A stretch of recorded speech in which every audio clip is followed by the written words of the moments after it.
Right, this meeting of the Lake Oswego City Council is now called to order. Mr. Halquist, will you please call the roll? Yes. Mayor Buck, Here. Councilors Mbu, Yeah, here. Wendland, Here. Wynn, Here. Burdick, Here. Councilor Raff is excused, and Councilor Mans will be joining us shortly. Okay, thank you so much. Our first item on the agenda is an executive session. Mr. Lewis, will you please read us through the executive session proceedings? Will do. The Lake Oswego City Council will now meet under authority of ORS 192.6602H to consult with attorney regarding legal rights and duties of a public body with regard to current litigation or litigation likely to be filed. And F, consider records that are exempt by law from public inspection. Members of the public are not invited back, but members of the media may attend. Okay, we will adjourn to the side room to meet, and we'll be back here at approximately, in open session at approximately 5:30.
Hi, okay, good evening, everyone. Thank you for your patience while we were in executive session. We are now back in order.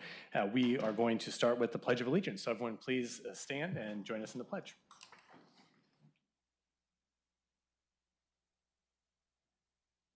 I pledge allegiance to the flag of the United States of America and to the republic for which it stands, one nation, under God, indivisible, with liberty and justice for all.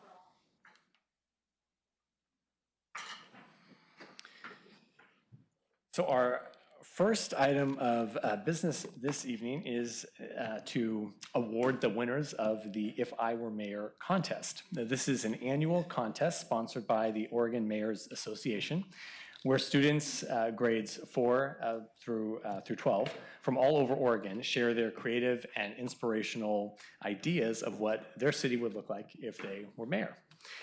Lake Oswego received 31 entries. They were all very creative and interesting.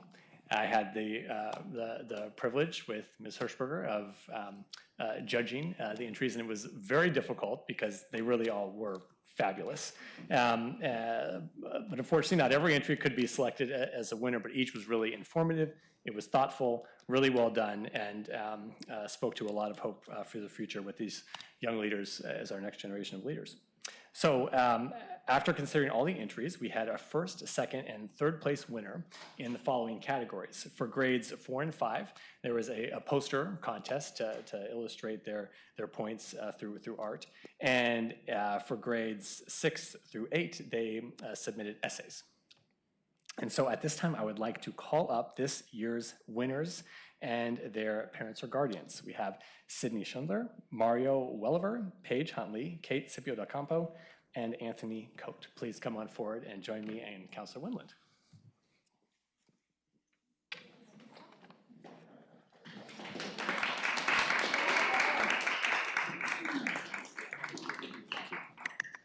I think I'm going to have them hold their. Oh, okay. That's great.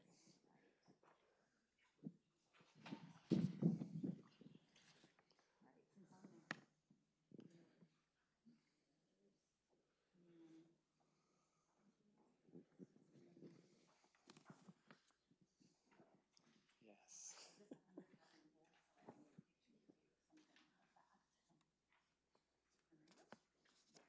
Okay, that's great. Okay, so we're going to start with Sydney. Sydney won first place in the posters, grades 4 and 5 category.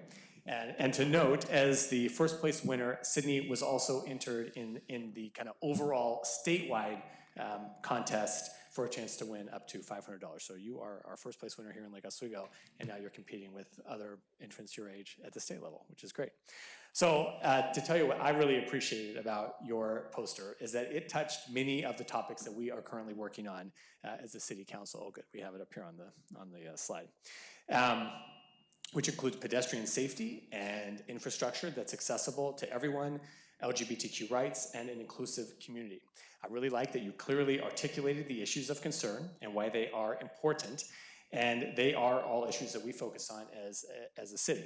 I especially like that you drew from your personal experience and the experience of those closest to you who may be marginalized to focus on policy areas that would improve the life for your friends and neighbors, and that, of course, is what living in a city is all about. So can you tell us what your age is and what school you go to? I'm 11 years old and I go to Forest Hills.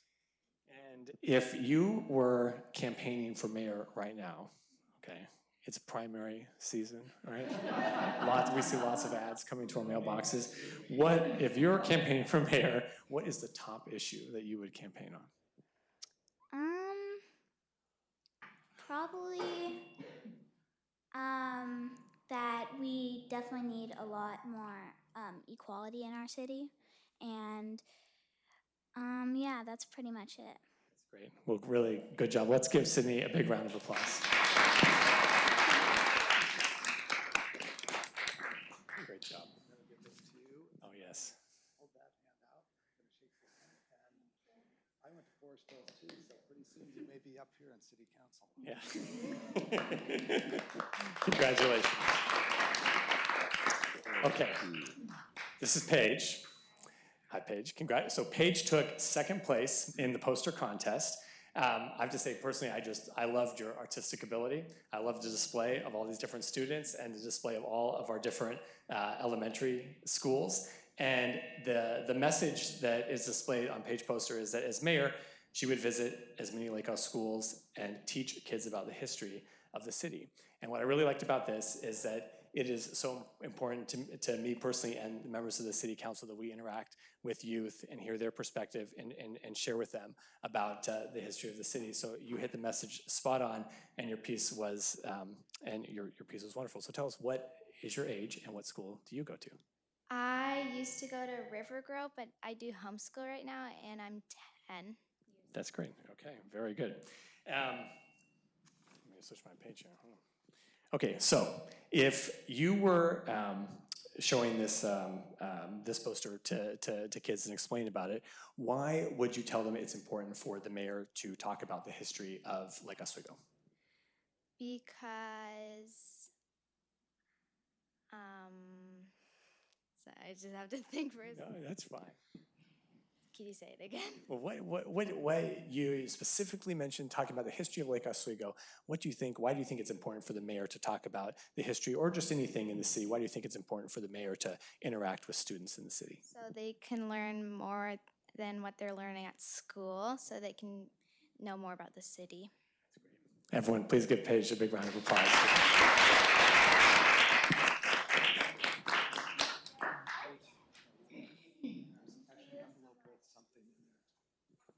Okay, next I'm gonna go over here to Mario.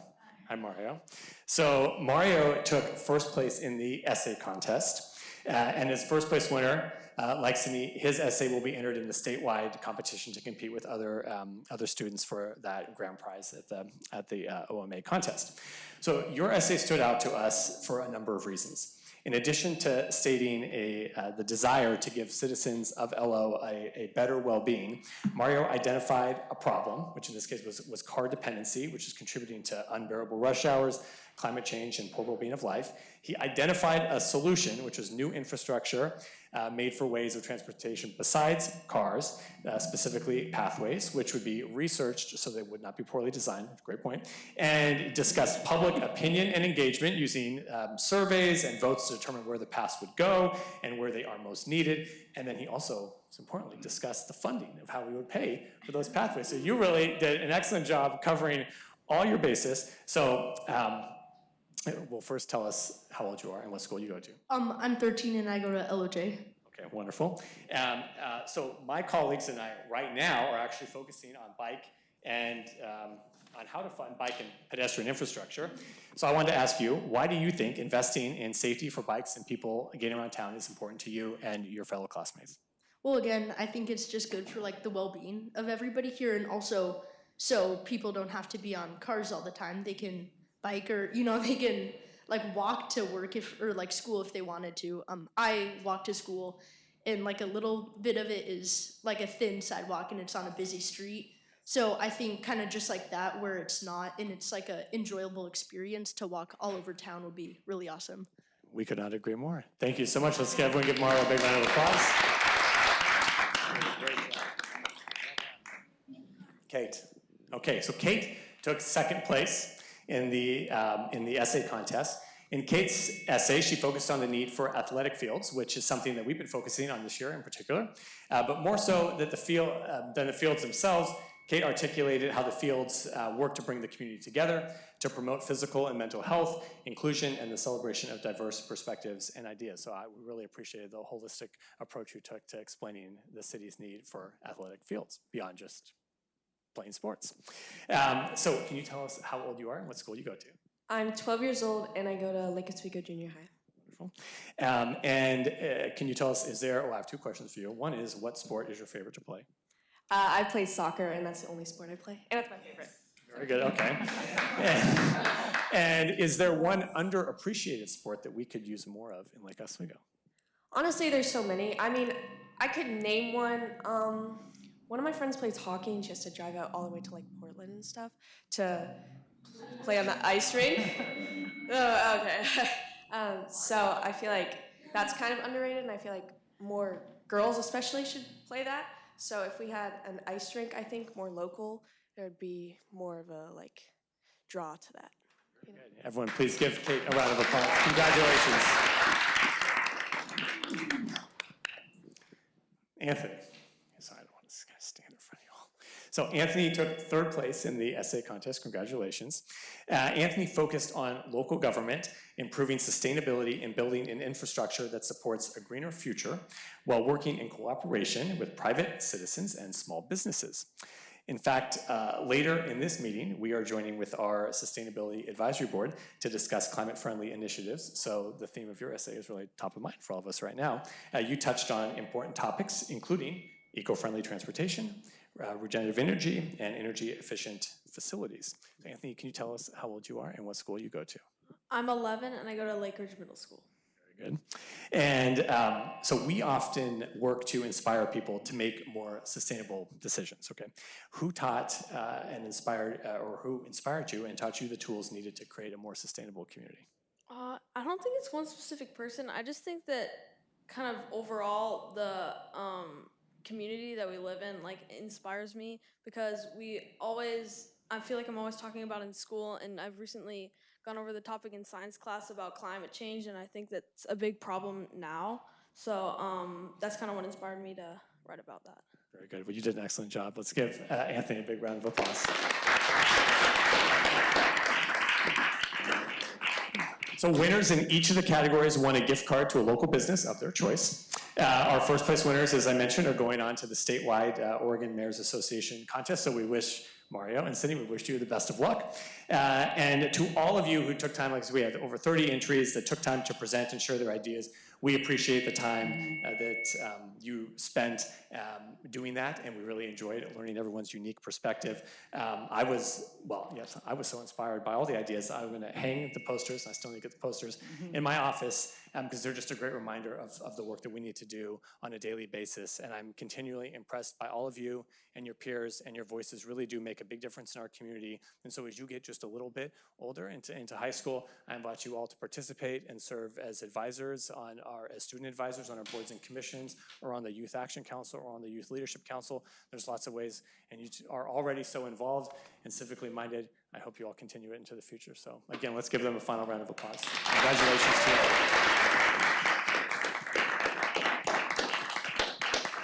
Can I get a picture? Hey, cheese. All right, thank you. Yay. Thank you. Great job.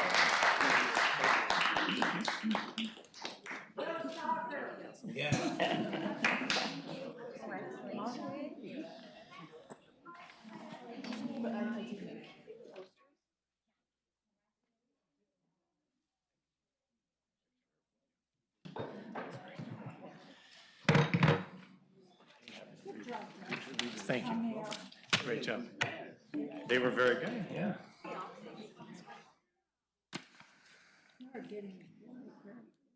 I don't know. I think I was declining.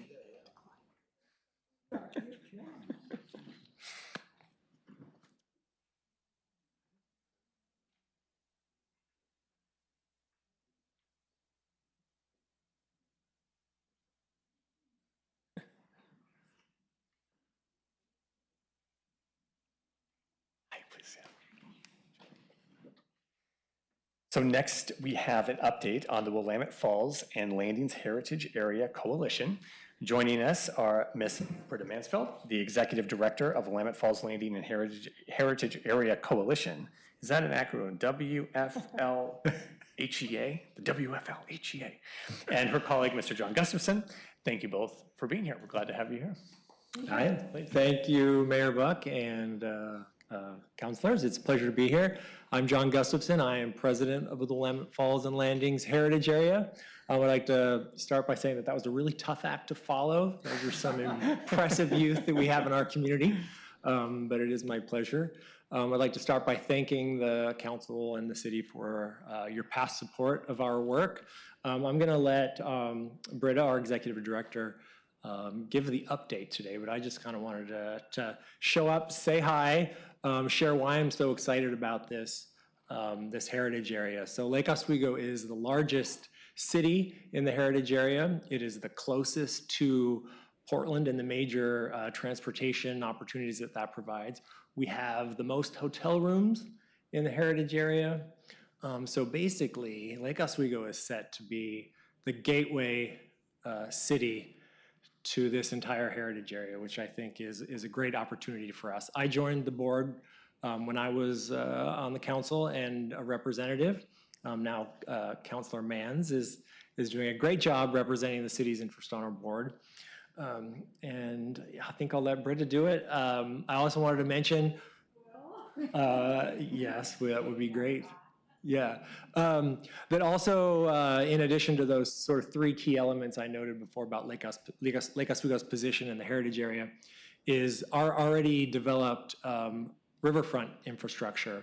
So our heritage area is basically made up of a series of landings that start in Oswego Landing and head upstream on the Willamette. So Lake Oswego, particularly our development in Foothills Park, is basically the first landing on the way up. And with the proposed reopening of the locks at the falls, there's opportunities for both tourism-related travel on the river as well as recreational travel that can actually start in Lake Oswego and head up the 56 river miles. So super excited about this opportunity for Lake Oswego, and I'll let Britta kind of update you on where we're at with that.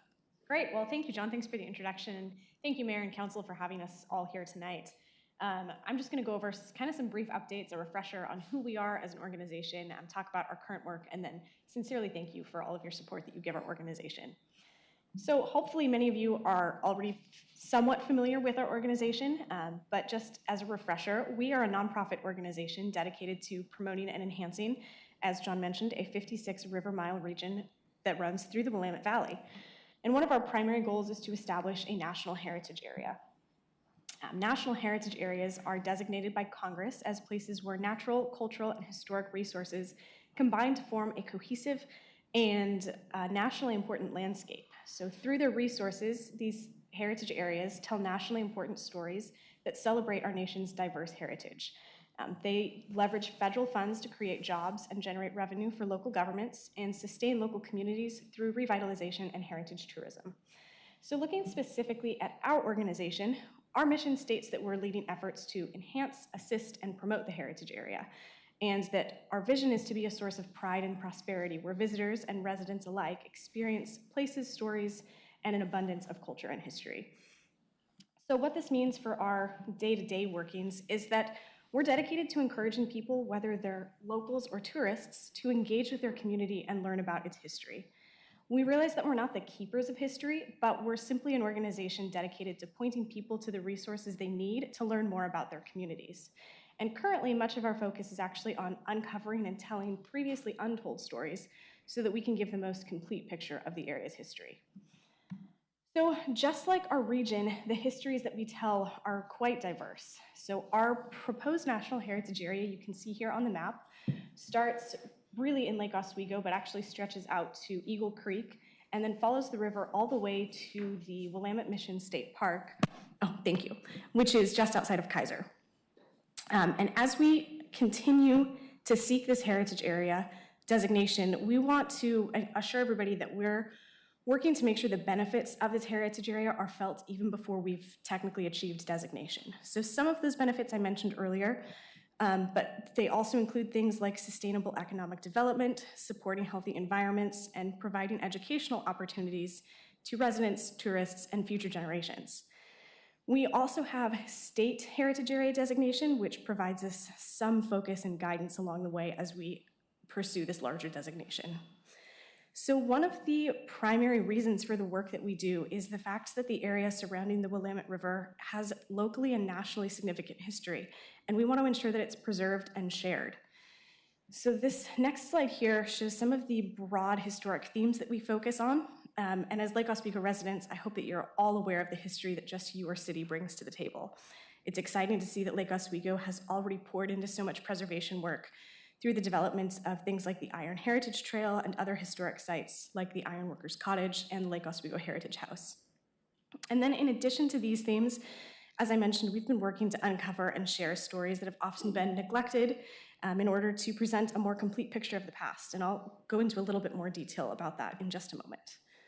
But moving into our current work, some of our larger goals include projects like the National Heritage Area designation that we're seeking. And then we've been working with the city of West Linn to launch a cultural center there, which will be a wonderful asset to not just West Linn, but I think the entire heritage area that will include Lake Oswego.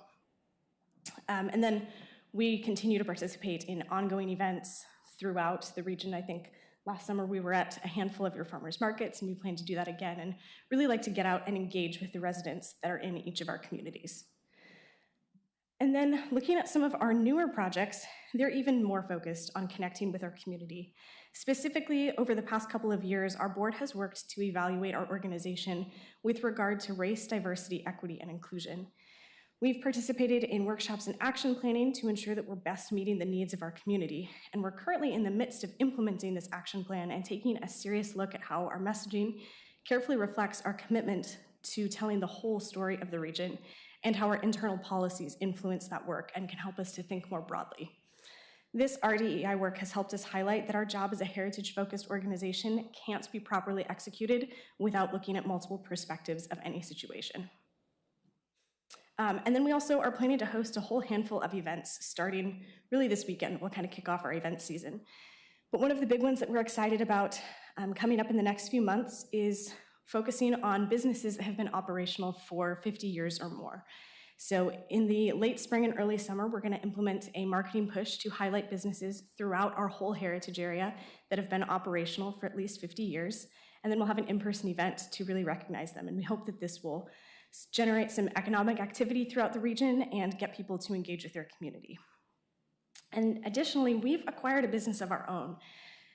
One of our board members' spouses, a gentleman named John Klatt, actually recently passed away very, very sadly.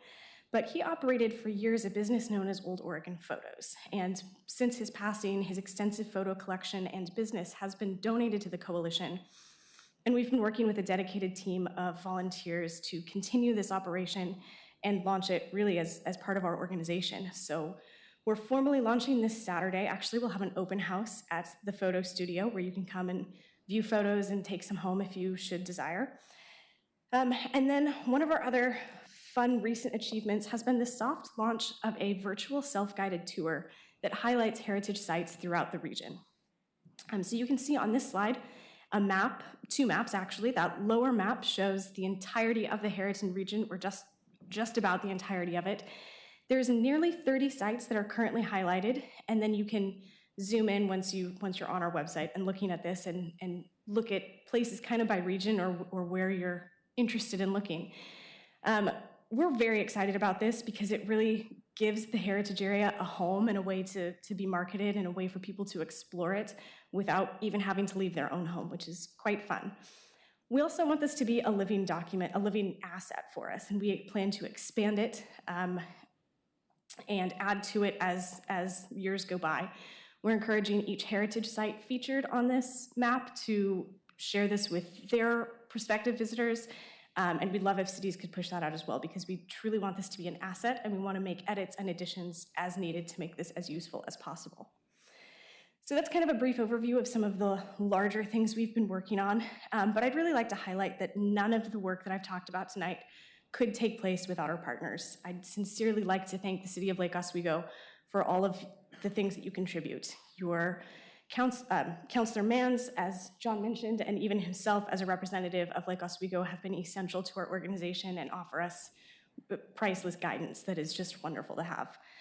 And then we're also grateful for your financial contribution. I believe we're penciled into your budget through 2023, but I hope we can continue this dialogue and relationship and be penciled into the following budget for the next fiscal year. So I think John and I are both here and happy to answer questions, and just thankful for the opportunity to update you tonight. So thanks for having us. Yeah, thank you both so much. Questions? Yeah. No. Councilor Mans?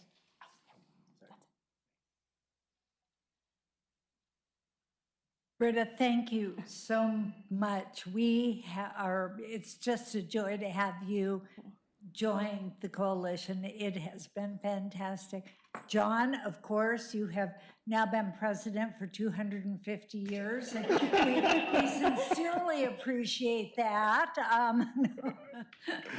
And I don't know if it's appropriate to say, but there will be a new president stepping in. Russ Axelrod, former mayor of West Lynn, will be stepping in, and he is a fabulous resource, very, very important in bringing the locks and many, many things to our region. So to both of you, thank you so very much. Great. Thank Thank you. Yeah. Would the heritage area designation bring any, open the city up to any kind of outside funding to help promote the heritage sites within the town, tourism in general, or?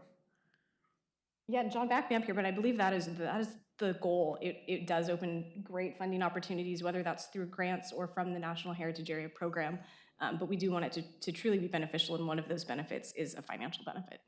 Yeah, funding comes through the National Park Service, with sort of the available funds being divided up between all the national heritage areas. And those are usually used to then leverage additional funding from other sources. So, Okay, so yeah, that is the goal. great. And is there anything that we as a city can be doing to help move the process of, the area becoming a heritage area along to further to advocate? That's a great question. Yes, and the city has in the past written letters of support, and that is kind of where we're in a process of lobbying our congressional delegation to get legislation introduced to Congress. We're also working collaboratively with the native tribes in the area to make sure that they're all on board and supportive.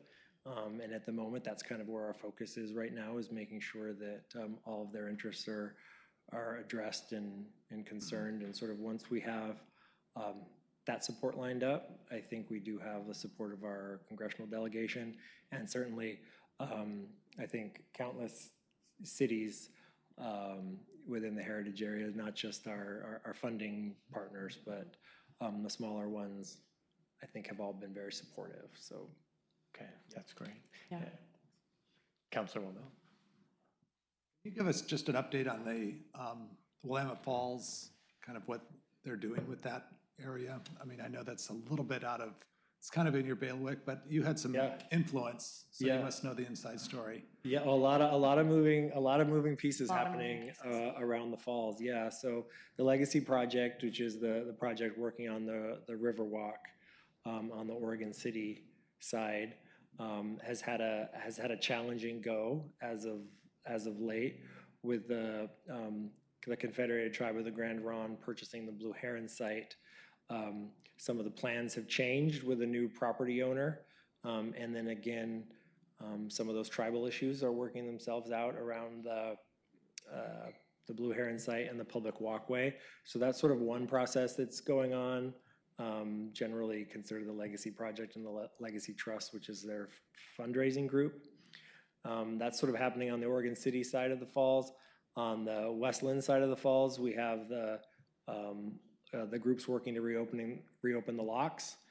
Good progress there, with the Oregon legislature approving a special government entity to reopen the locks, with some federal funding coming for that effort. So right now that is looking like the locks are on track to reopen. Those are kind of the two pieces happening there, and then we're sort of, obviously the falls and the locks and the development in Oregon City are all kind of a part of our heritage story. But our group and our effort really stretches a lot farther than just the falls. Right. But yeah, that's kind of the scoop on the other big things happening around the falls. Yeah. Thank you. Yeah, sure. Mansfield, Mr. Gustafson, thank you so much for being here. Really appreciate the update and the presentation and all of your work and advocacy. Thank you. Great, thank you. Have a good night. Thank you. And don't forget to let people know that this is the second largest waterfall in the United States. Yep. And these guys are all from Lake Oswego, and they're holding beers and chickens. I picked that photo. That was a good one. That was a good one. That was a good one. Thank you so much. Oh my gosh. So we are fortunate to be a local community and society made up of so many different cultures and traditions. Celebrating and honoring those cultures not only provides connection and relevance to many neighbors, but enriches the city. So this month, we'd like to recognize Asian American, Native Hawaiian, and Pacific Islander Heritage Month, not only through a proclamation in support of the AANHPI community and to all that they bring to Lake Oswego's rich culture, but also through an exciting community event in celebration hosted by LO Parks and Rec, LO for Love, and Respond to Racism. We can all remember the event we had last year, and it was probably the highlight of the year. On May 22nd, please join us at Millennium Plaza Park for AANHPI themed cultural activities and performances by Heartstrings Mandarin, DJ Prashant, and the White Lotus Lion and Dragon Dance. More details are available on the city's website, where you can also find the proclamation that I will sign today. So it's exciting. We're looking forward to that. May 22nd, that's coming up too. Wow, yeah, okay, a couple weeks, can't wait. Okay, public comment. Mr. Halquist, do we have anyone, public comment? No, Mayor. Okay, thank you so much. Is there any public comment? Okay, just make sure. Okay, well, next we are going to have our joint meeting with the Sustainability Advisory Board. And I appreciate the members of the SAB being here this evening, and they are going to be joined by Ms. Amanda Watson, our Sustainability Program Manager. And when Ms. Watson is ready, I'm going to introduce. And what they're getting ready, so for my colleagues, so we're having this joint meeting tonight to both hear what SAB has been working on, kind of what their goals, ideas, thoughts on not just a year ahead, but future years ahead as well. And they would like our kind of feedback on those goals. Are they heading in the right direction? Are there some things that we really, really like? Are there other things that, whoa, we shouldn't be doing this at all? So just general feedback and an opportunity to share and exchange ideas. So we appreciate you all being here. Great. Thank you, Mayor, and thanks, councilors. Just start with a quick introduction of myself and our board, and then I'll really turn it over to the Sustainability Advisory Board. So my name's Amanda Watson. I'm the city's Sustainability Program Manager, and I have the privilege of being the liaison to SAB. We have the majority of our members here tonight, and you'll hear from most of them. We're going to do a little bit of rotation up to the front here as we advance the slides. We also have our youth member, Anna, in the audience who is able to join us. We're happy to have her here, too. So as the mayor said, tonight's going to be an update to City Council on SAB's 2022 goals, the approach, some initial kind of ideas and recommendations and topics for further exploration, and SAB members will draw some connections to Council's 2022 goals and get your kind of initial feedback and direction and hopefully have a good discussion about these topics. So thanks for the opportunity to listen to our great experts on the Sustainability Advisory Board, and without further ado, I will turn it over to them. Great. Well, thank you, Amanda. Thank you, Mayor. Thank you, City Council, for the opportunity. I'm Stephanie Glazer. I'm co-chair of the Sustainability Advisory Board, and we are so excited about this opportunity to share with you what we've been working on and to really have a great dialogue about where we should really focus our efforts. So just a reminder of our goals. Advocate for sustainable design of wastewater treatment plant, improve resiliency and adaptation strategies in the city's sustainability and climate action plan, preserve and protect trees and natural resources, transition away from gas-powered landscape equipment, advance adoption of electric vehicles, and host a community-wide Earth Day celebration. So we are going to go through these in order. Oh, and the blue box, we also mentioned in our advisory role of our goals memo, some work on demolition and deconstruction. So we're going to work through these in order with one exception. We're going to take goal number 2 and talk about it at the end. It's really a bigger topic and many of the individual items feed into it. Additionally, we plan to do our deep dive on that topic later this month and in June. So with that, I will pass the baton. And Jay Hamachek, Our goal number one was really a good success story, and we really want to thank Anthony Hooper and the EPCOR team. They've been very responsive both to citizen and SAB input for the proposed wastewater treatment plant. In July, Mr. Hooper's team will be in front of you with their 60% design package. And at that time, you're going to have some choices to make, and there are probably going to be some tough choices of cost, benefit, things like that. The proposed plant has we want you to kind of remember when you're going through that, the proposed plant has a 30-year design life. And if it's like the Tryon Creek plant, it's replacing, it may be longer than 30 years. And so it's just not the challenges of today. We're trying to anticipate the future challenges too in that. Yesterday's rainstorm was a good design reminder for us all. The plant's design has to meet a greater number of climate events. Rain, drought, ice storms, extreme heat, and wildfires are just some of the last 2-year events. It's hard to believe. And in addition, potential subduction zone earthquake. And the new plant design has many features in that to address those issues. Also, we have to look at the future energy needs. And as we switch over to a more sustainable energy source, wastewater treatment plants are the largest energy user in any community. And we have to look at the future energy costs and try to anticipate how can we make sure that the plant is energy efficient, along with other opportunities in the future, whether it's biogas recycling if technology comes available, things like that, that we have the room for it. So in summary, we encourage you to base your review and decisions not just on today's needs, but put the thinking cap on tomorrow's needs and try to project out there so we have a robust plant here that will outlive most of us in this room. Thank you. Thanks, Jay. And with that, we'll move right into deconstruction and demolition. Sounds great, yeah. My name is Matt Schaefer, and I'll speak to this topic really quickly here. First of all, thank you for the great work that you've already done in incorporating some deconstruction policies and things of that nature. What we're encouraging really is for us to kind of reopen that evaluation of what deconstruction policy might look like, tighten the definition of remodel versus demolish, how does deconstruction fit in there. From an environmental perspective, candidly, it's really a kind of a no-brainer to deconstruct versus demolish. The amount of lumber alone is staggering to build a new home, and when we're tearing down upwards of 50 homes a year, that number is compounded tremendously. Add on to that the cultural, social component of deconstruction versus demolition. It feels like, and Councilor Verdick has heard these conversations in a sort of a smaller group that we talk about this. It's really an opportunity for us to define what this community is going to look like into the future. And as you heard from our students, they're really interested in what history is going to inform our future. And so I think there's a great opportunity for us to really own that, what this community is going to be as a city, as opposed to letting other interests come in and define that for us as well.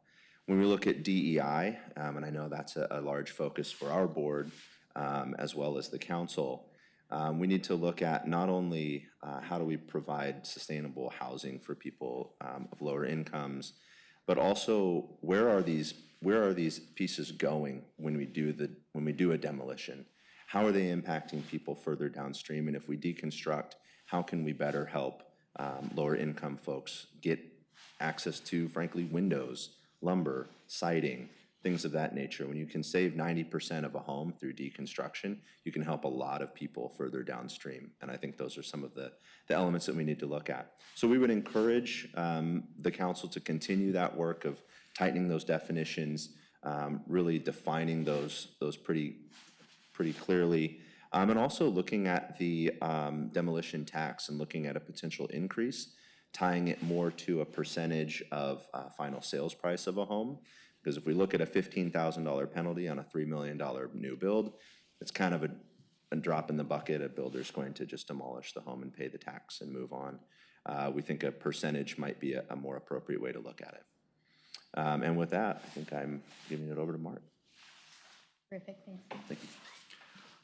Our next goal is to protect trees and natural resources in the Lake Oswego area. My name is Mark Pullman, by the way.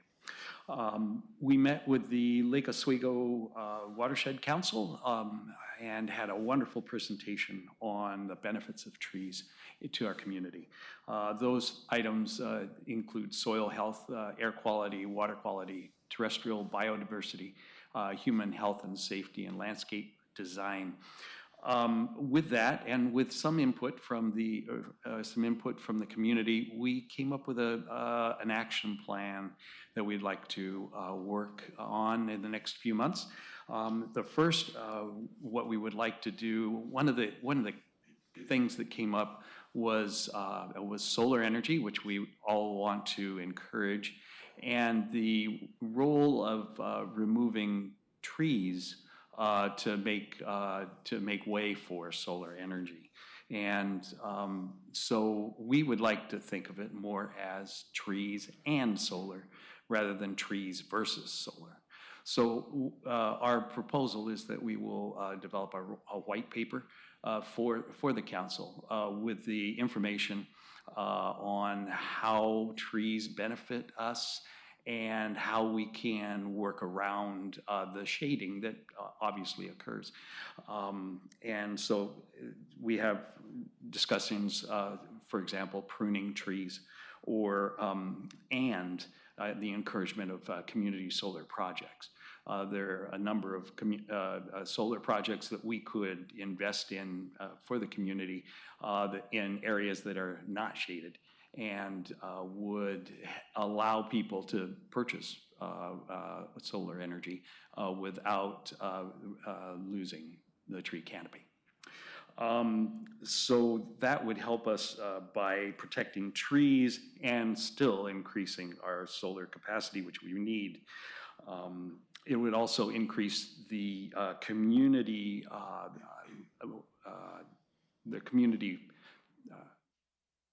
thought about community solar. And we'd also like to evaluate the tree code, Code 55, and look at a couple things. First would be that the preamble to the tree code is brief and doesn't really describe all of the benefits of trees. That we would like to perhaps look at rewriting that and expanding the preamble just to describe what we're doing and why we're doing it. And so we would propose to go back into the SAB, write something to present to the council at a later date. And the final thing that we would like to look at is the mitigation requirements of the tree code. The tree code requires right now for type 2 trees for a 1-to-1 mitigation. And that, in our opinion, is not really taking into account what we're losing with losing a tree versus the size differential between a large tree and a small sapling. So we would like to look at that. And we would also like to look at creating a more flexible mitigation practice, so that we would enlarge perhaps the number of trees that would be required for mitigation, but give the person actual flexibility to perhaps be required to put solar on the home in lieu of perhaps planting 2 of the 3 perhaps mitigation trees. We're working along that realm, but those are the things that we're working on regarding trees. Thank you. Thank you, Mark. And I would just offer a clarification that we're not proposing to change the criteria for removing trees. We're just really looking at the mitigation component. So it's, and I know you said that, I just wanted to really put those words out there, that it's really just to align to the impact of tree loss. What is the mitigation that best sort of reflects what was removed or what was lost? So we know there are so many ecosystem services that trees provide, whether it's carbon sequestration, solar is avoided emissions. And so there's a correlation to these strategies that we're suggesting, permeable driveways as an option We know that trees help with stormwater management and groundwater recharge. So really to align to what are the trees offering that is now lost could be part of the mitigation strategy. So thank you, Mark. Very nice. And we're excited about that. One more, just again, clarification is that this is not a formalized action plan, just to be clear. These are new ideas. We're excited about them. And we want to work with you on these new ideas that we're proposing. Next up, I get to talk about gas-powered landscape equipment. Our progress to date, I don't want to take too much wind out of the sails of our sustainability fair update, but we did have a successful partnership with PGE for a tool exchange that did take place just recently at the Sustainability Fair. And we have currently launched a survey to residents and property owners as well as to commercial landscapers to really better understand the barriers and opportunities for supporting the transition and accelerating the transition from gas-powered to electric equipment. In terms of our ideas for consideration, we really want to start with, acknowledgement, thanks for the city's great work already in transitioning your contracts to all electric. And so to continue removing any final bits that are not yet electrified, just continue on that path. It's such great work, and we really appreciate the efforts you've made and the progress you've made.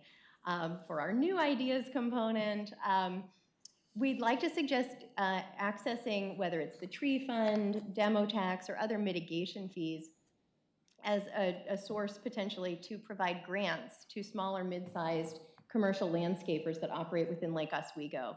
And our thinking here was that you're already handling the very large-scale municipal project work, that large equipment, and we've offered the tool exchange at the residential small scale, people who use their equipment an hour a week, give or take. But it's that middle band, it's the commercial contractors who are using their equipment all day, every day. That's what they do, keeps our city beautiful, but that's where we see the greatest impact.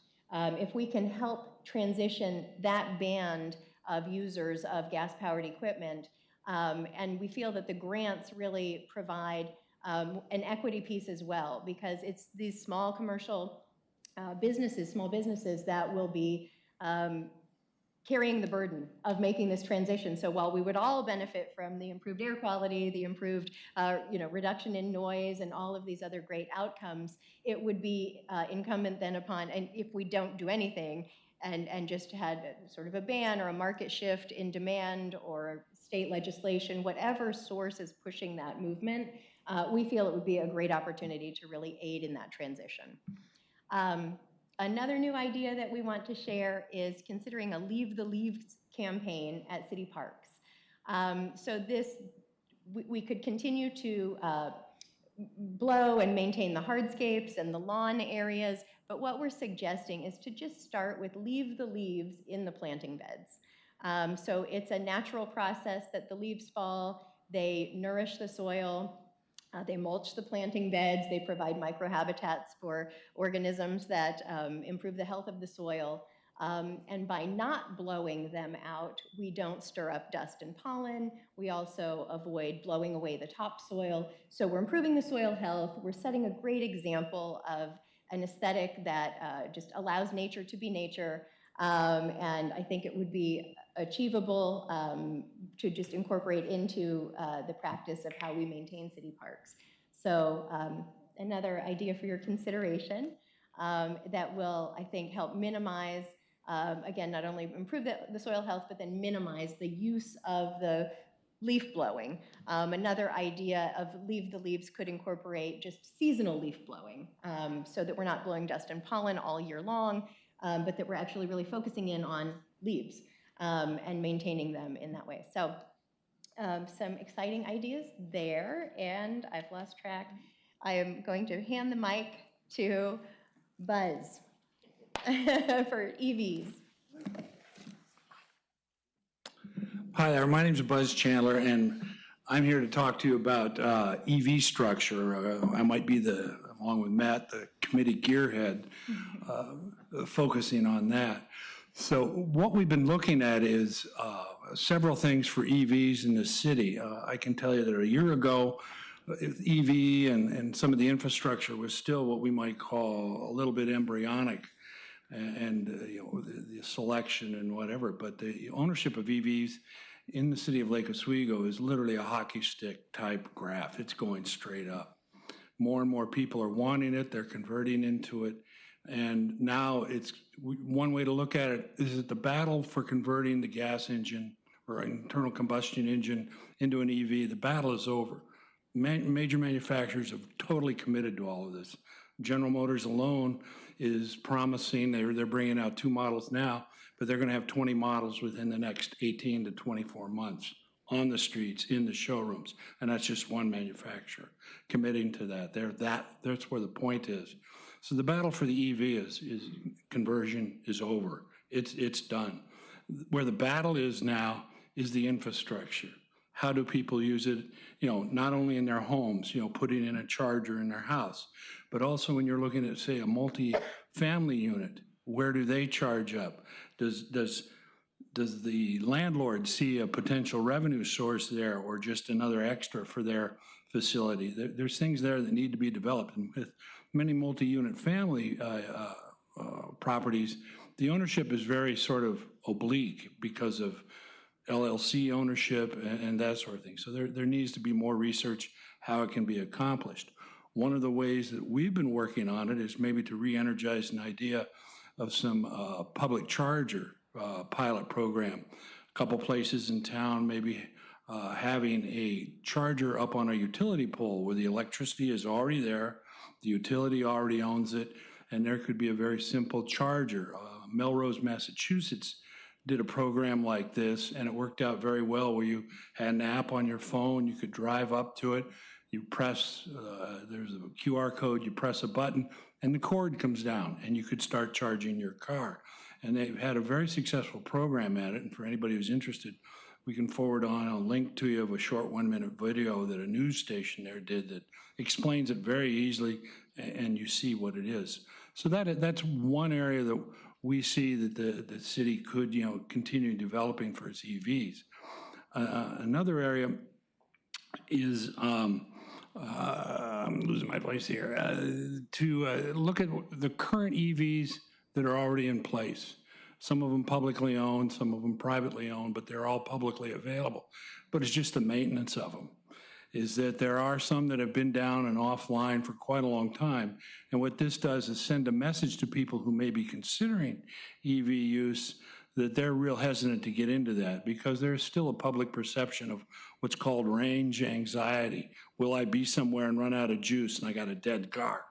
We don't want that to happen. We want people to become more and more at ease with this. Kind of going back to when internal combustion engines came in, you could always feed your horse with the grass on the side of the road. Could you find some gas, So we're kind of going, what goes around comes around. It has come back. So we really need to, continue work on that sort of thing. And then the last thing that we have is that right now in the city of Lake Oswego, there are more public EV chargers than there are gas stations.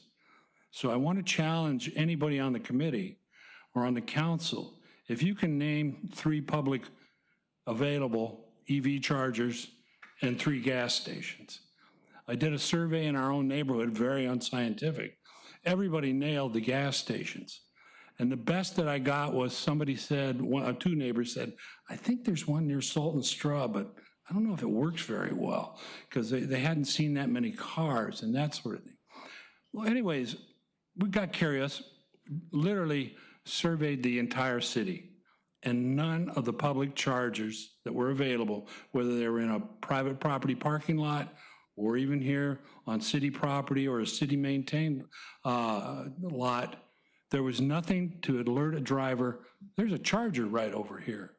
So a recommendation that we have is for the city to investigate very inexpensively putting in the DOT-approved EV charging sign that can be mounted on any, telephone pole, power pole, can be mounted on a, parking sign, anything like that, very inexpensively. You can actually buy these that are approved from the DOT for about $18 to $25.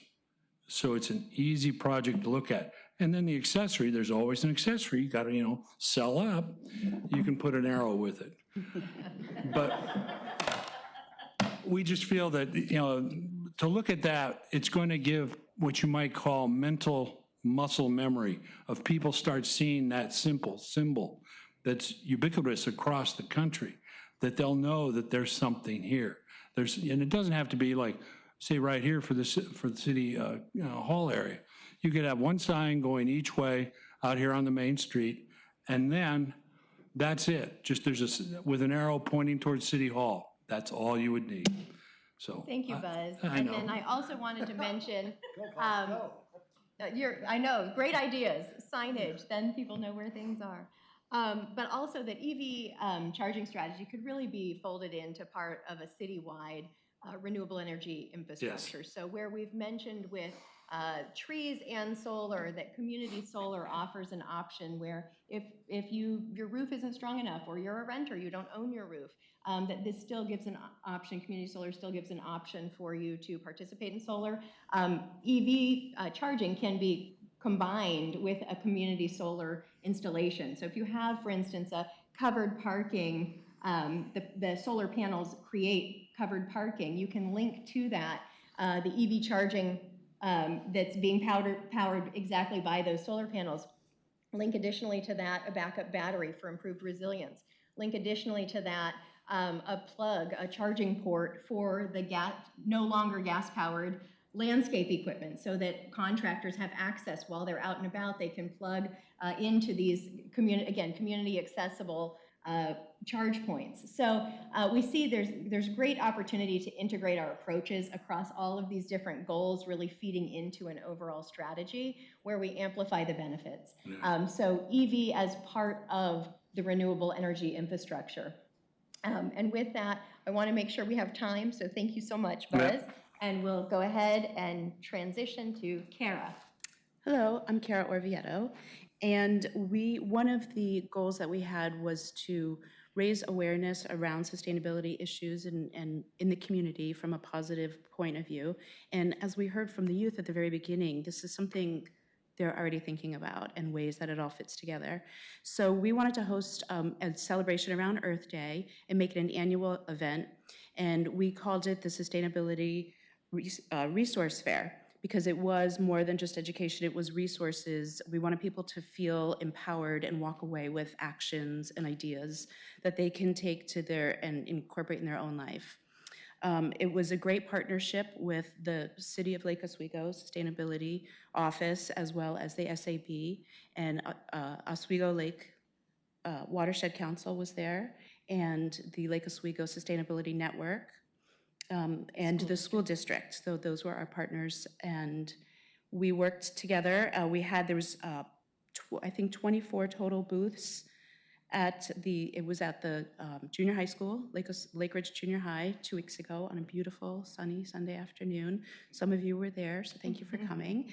And we had really positive feedback. Everybody had a great time. We captured a lot of good information with QR codes and feedback and sign-up sheets. And we had over 200 people attend to the first one, and we're hoping to make this an annual event and grow it over time. Great. And here's some photos from the event. You could see there's the steering committee, and then some of the booths we had. And we did really want to incorporate some of the other partner organizations that we work with that we know is important to you as well. The library and supporters of the library. And then we had the fire department was there to talk about some climate resiliency. And, there we go. And we, Parks and Rec, of course, were prominently featured. We also had different friends groups of Parks and Rec.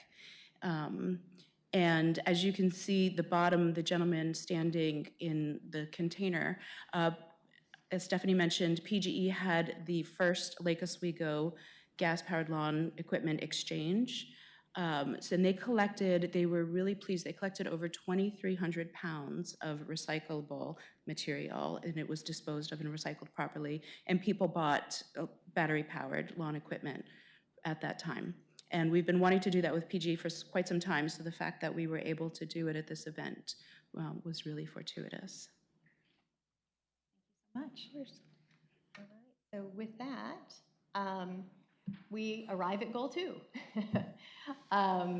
And this is really a collection of prior pieces that we've talked about, and it's even bigger. Climate adaptation and resilience is really a very big topic. As I mentioned, we will be doing a deeper dive into that within the SAB in May and June. But there were some key themes that emerged really in our early work, and I'll go ahead here. The next slide, this was initial ideas that we had when we put together our goals memo. So these are taken straight from the goals memo, and here I've highlighted areas that we've talked about already tonight. So trees prominently, planning for a changing climate, advancing solar and battery installations, incorporating EV infrastructure to that. All of this fabulous electrification of cars, of building systems, of gas-powered equipment to electric will increase electrical demand as we decrease reliance on fossil fuels. So we need to be looking to the future to make sure that we do have capacity to meet that demand. Additionally, by having distributed energy resources, renewables throughout the city, we improve our resilience. So when there's a power disruption, when we see more of these storm events or other impacts that cause us to experience power outages, by having distributed solar, we have emergency access to keep our medicines cool or charge our phones, keep in touch with people. So there's really, charge our vehicles. So there's really a great, again, this alignment of integrating all of these projects toward the big picture of a sustainable and vibrant and resilient Lake Oswego. Some of the themes that evolved from here, you can see we've categorized these ideas around nature-based solutions. And I'll also say, again, the integration really amplifies the benefits. That's another theme that we're looking at. The emergency planning component here, we really would offer ourselves as support to that. We know that the city has first responders in the fire department, the police department. PrepLO has done much work here already. I think our role would really just be to continue to be that voice about keeping a future look of changing climate impacts. What might we see? What types of events might we be responding to that could come as an acute emergency situation? Top of mind is equity. We are working to weave an equity lens throughout the work that we discuss. I'll touch on that again. Planning for a changing climate, there are things that we can do now, and there are things that we would hope could be incorporated into just planning and decision making. We know you're already doing this. The fabulous work on the wastewater treatment plant is evidence of looking ahead and being innovative. It's a wonderfully innovative process to take a conventional piece of infrastructure and come at it in an innovative way to the tertiary treatment, I guess, all happens in a single tank rather than 3. So there's much great work that's already been done there. But to keep that top of mind, we'd like to take a lot of these ideas and really create recommendations for how this can get folded into the Sustainability and Climate Action Plan so that those great initiatives continue in all of the decision-making and all of the planning processes. In terms of renewable energy and electrification, we've talked about that. Infrastructure, this is really the long-term, like the big pieces of the work that you oversee. Public buildings, the traffic planning. We noticed on the children's submittals the notion of a traffic circle, and we've suggested that as well for consideration. That certainly it's resilient when traffic lights go out, you have a traffic circle, but there's not energy use throughout, and it enables traffic flow. Other great ideas, but again, just really embedding these things. Our notion is to take all of these and create recommendations for the Sustainability and Climate Action Plan. Here is a summary of these sort of new ideas that, that we haven't presented in a previous forum. And so I think this could be a focal point of the discussion tonight. But of course, we're open to any of your feedback and eager to start that discussion. I want to move on, well, applaud the city's commitment. You've done such great work, and we have some ideas that we offer just to continue in that direction. We wanted to align what we're recommending alongside the city council goals that you've identified for how you envision Lake Oswego. And so we've taken exactly your city council goals for this year, and we've placed our recommendations sort of how they fit together. So we're working in the same direction. We're recommending to continue the great work that you're already doing. I'm afraid I'm over time, so I just will say let's kind of kick off the discussion.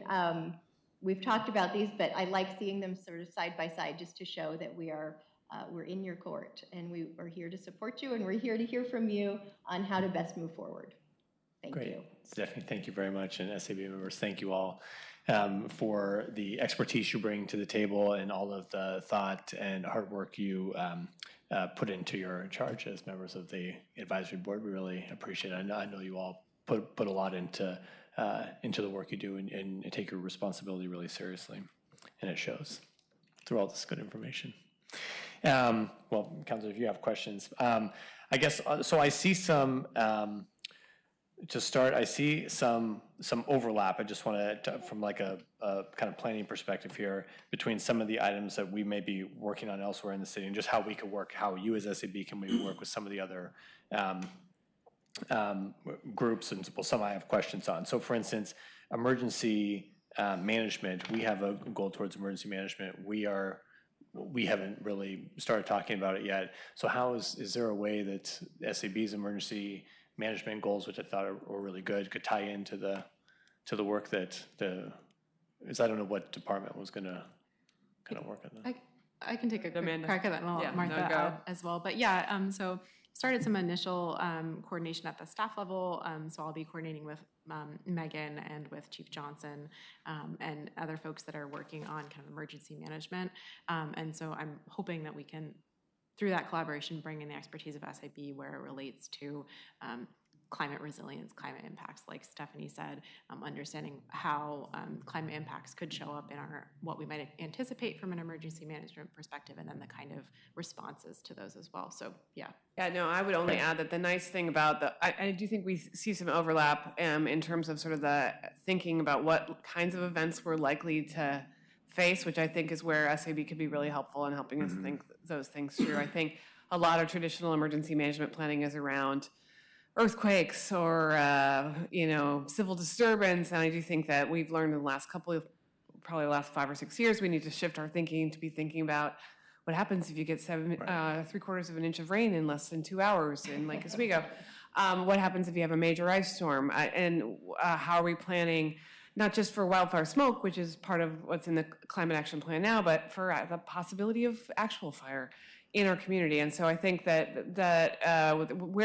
where SAB can be helpful is helping us think through where is the climate heading and what kinds of emergencies do we need to be thinking through that maybe have not been as high on our thought process until the last decade or so. Right.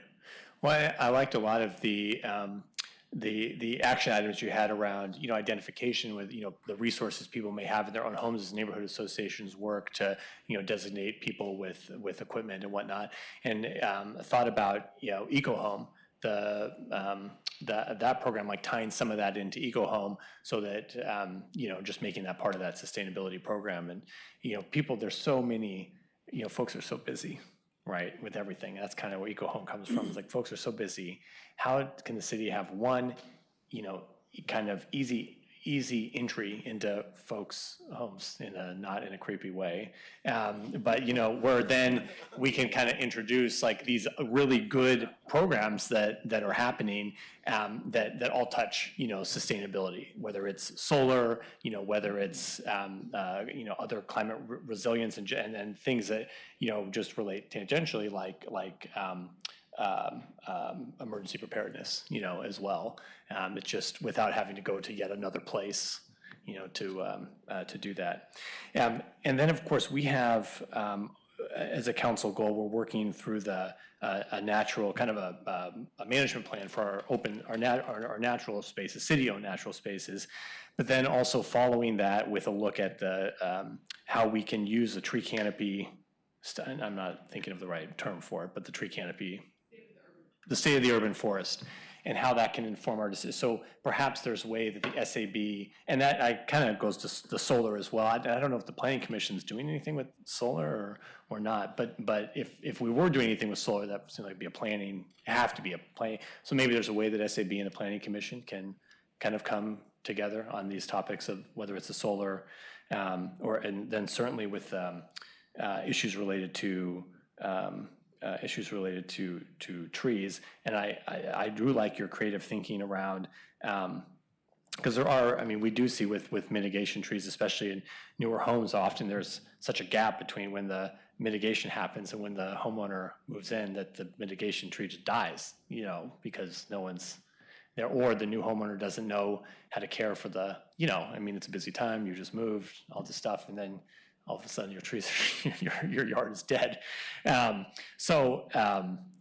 like the alternative, but realizing that in most of those cases, the person making that decision is not going to be the one ultimately living there, so it's probably going to be, the lowest cost type deal for them, right, for the most part. But that's not in all cases, because sometimes, there's the homeowner taking down a tree for landscaping purposes or whatnot. But I really appreciated that creative thinking. Also, the work around EVs. I think that is great. I love the pilot program. I don't know if this is referring to the PGE pilot program with the light posts or a different pilot program, but in general, anything we can do to increase accessibility to charging, especially for folks in multifamily. I know that is definitely a huge barrier to people getting an EV, not having anywhere to charge the EV.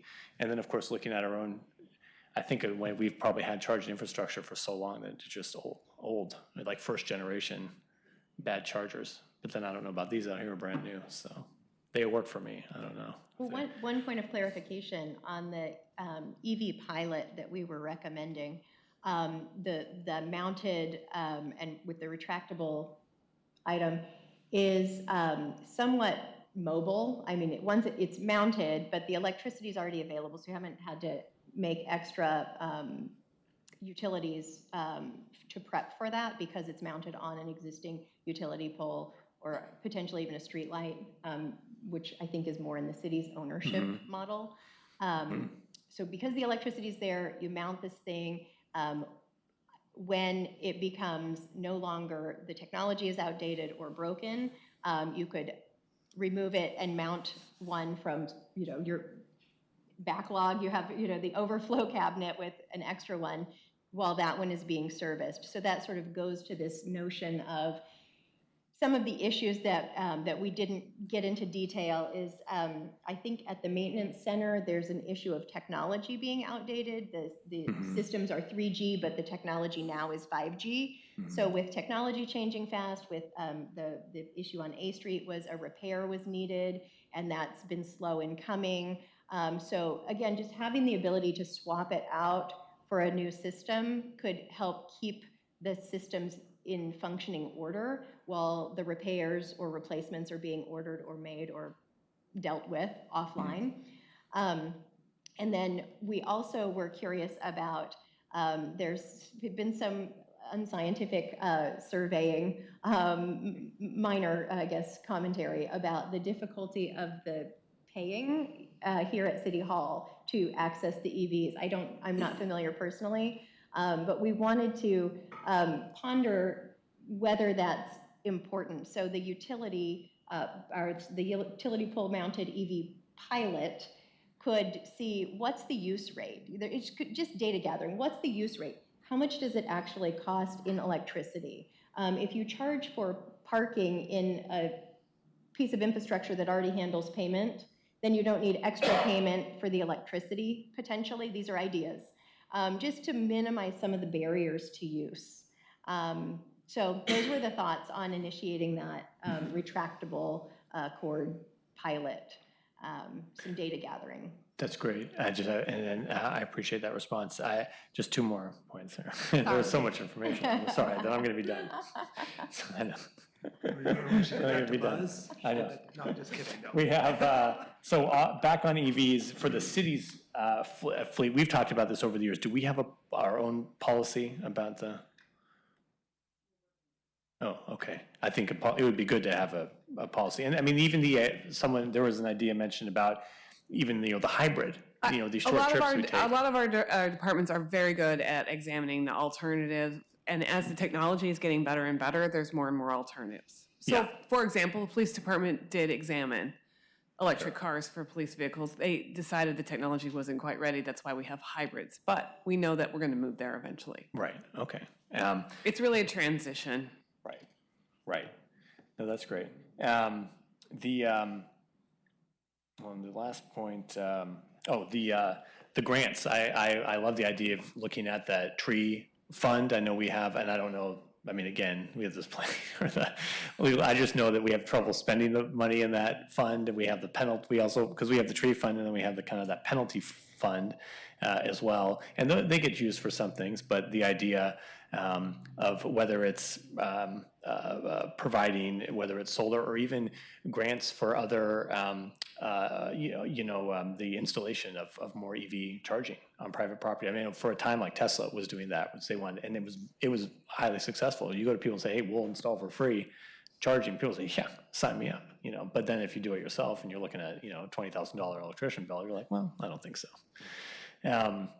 So that could be good. And whether it's the tree fund or maybe perhaps some other program. We need to take a deeper dive into where the funds are going before we decide to reallocate them, because I'm not sure we'd be happy with the results of the programs that we The idea of incentivizing this infrastructure is, I think, a good one. Okay, so thank you for all the good information. All right, Councilor Boop, you're next.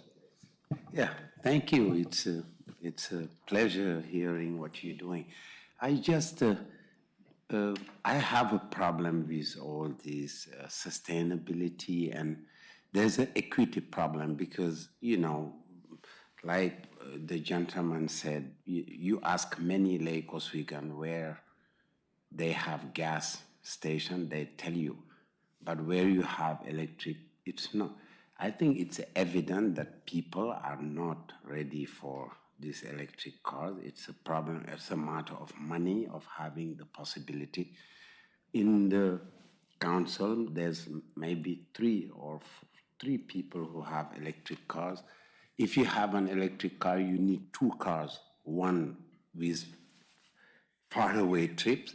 Not even I can't afford that. Many like me can't afford it. So we have also to be very realistic and just hit on things that are attainable, and we work on going electric all the way when Elon Musk is no longer, investing somewhere where he should invest in lowering the cost of Teslas, and so that majority of people, instead of buying a gas-powered car, buy a Tesla. But if it's the easiest, the cheapest is $35,000 or $40,000. People are not gonna come electric. So that's the main thing. And I'm very happy about, because I talk to PG, they're my friends, they're your friends. Yeah. Your best friend. Yeah, okay, yeah. No, I met with the PG people, and they have very interesting programs on electric, like the polling, the bus. They have very good stuff. I think it would be great to continue to work with them. They have possibilities, and you are doing it. I'm very happy. They informed me that they were that fair. I was late, but I have my mower is electric, so I'm, But it's not a riding mower. No, and my blower is electric, but I don't blow leaves like you blow to the neighbor. That's American, like really. I blow the leaf to the, so no, I don't. Yeah, so like for me, that's the main problem. We have to work on that question of equity, of having, accessibility of electric equipment, electric vehicle, and EV chargers. It's the future. We should go there, but it has to be affordable. If not, we will fossil fuel has a long future here in America. And so the other thing is the tree. There are things that I cannot talk about, but I've been very upset about the tree cutting in Lake Oswego. And,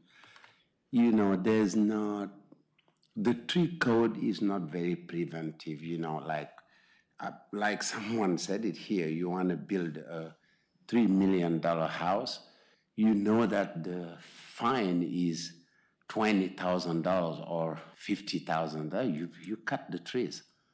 That's what people are doing, and that's what the builders are doing, and literally they're doing it, and it's upsetting for me. It's also another question of equity. You have money, you cut trees. You don't have money, you can't. And if you do, like, you cut a tree, you are building a $1 million house, you pay 10% of the house or the value of the house. People will hesitate to cut a tree if you don't have a permit, and the permitting should be very clear. You cannot just wake up and cut trees. I have maybe 200 trees in my property. I can wake up and cut them and build stuff there and pay the fines. So the tree code needs to change and to be very severe, because it should be on this matter, it should be punishment. Because I know what a place that have a tree canopy, what it is and what it doesn't have it anymore. I grew up in a place that was like Lake Oswego. You go there, it's sad, because there were no enforcement of all these things. And it's not fair. It's always the same folks that we allow to do things, but others, they can't. It's the big developers. They come and cut the trees. We know it. We know who's doing it. And, there should be something very clear, and it should be in the near future. Like next year, we cannot go to next year without having a code that changed with severe punishment, like we suspend your building license in Lake Oswego if you do this. And those are enforcement that will prevent folks from doing, those kind of criminal activities, and so that's, so I'm very happy about you using an equity lens on working on sustainability. So, but really, let's think of the tree code. It needs to change. Thank you for your work. I'm glad you are in Lake Oswego and working. Thank you. Councilor Mans? Me? Yes. Mans. I'll make it as quick as my colleagues, I promise. A few things come to mind. One of our things that ties in perfectly with one of your goals is our urban forestry management that we're doing. This is not private property that we're working on unless someone wants to opt in. Not a suggestion. This is our public property. Some folks have talked about taking more open spaces, planting trees that, how can I put this? That might be amenable to sun as we go through our different permutations of climate change. For example, there may be other ways of mitigating this problem. The other thing that I want to bring up about this is because we do live in we still have a lot of trees. I happen to live in a neighborhood that has a lot of trees, and if I were to take them down, I would have no trees whatsoever. I think it is incumbent upon our scientists, OHSU, various folks who are working on these things right now, and I'm sure that they are, to look at ways that we can utilize alternative energy in ways that are conducive to cloudier places. One thing, two things, and to this I turn to my colleague, Councilor Mabu. I am very worried about our electrical grid and the amount of stress that we're putting on it. I know that PGE and other electrical grids across the country are facing this very same problem, what with climate change. This is not any sort of slam or problem. It is just simply happening. I think it's all incumbent upon us as elected officials from the top down to have these conversations with our various utility providers and say, look, we need to fix this problem. The more that we depend upon electricity, whether it be for cars, for solar, whatever it is, you walk through Costco, for example, and everything is electric. California is going to electric. We can't have this with a 100-year-old grid. I mean, it just won't work. So I would like, me personally, I think, again, this is a matter of science catching up with technology, if you will. The final thing that I would like to bring up is that, and this is always difficult, many of the raw materials that we use in electric vehicles, whether it be lithium, whether it be cobalt, are heavily, they're heavily earth degrading. And it's also a problem of folks who are working on this are often folks who this is the only job that they will possibly have. This may not necessarily be true, but it's often true. We here in Oregon at the Nevada border have a huge lithium bed that we will be mining. I think it's might be a Chinese company or an Indian company. I'm not sure. Somebody could correct me in that. Who will be mining a lot of lithium right here in our own state. Lithium is, you don't want to call it a dirty material, but it's not the cleanest material to mine. There's many, many ways that I think science, technology, education, STEM for our children, male, female, non-binary, you name it, will be able to figure these things out. In the meantime, we have certain ways that we have to do things. We're at the very beginning of alternative energy. And I truly believe that we can move this forward if we put our heads together. And I truly appreciate all the thought that has gone into this. Thank you very much. Thank you. Councilor Burdick. I first want to thank all of you. I had the pleasure of being the liaison to SAB last year, and this group is so impressive. It's amazing the knowledge that you bring, and you also bring a passion for different areas of sustainability, and I think that's so important because sustainability is not one thing. It's really all-encompassing, and I think you did an amazing job in going through all of your goals and showing how they overlap and bringing in one of the most important pieces, I think, and that's the and. Everything overlaps, and just about everything we're working on as a council, we can incorporate the and sustainability.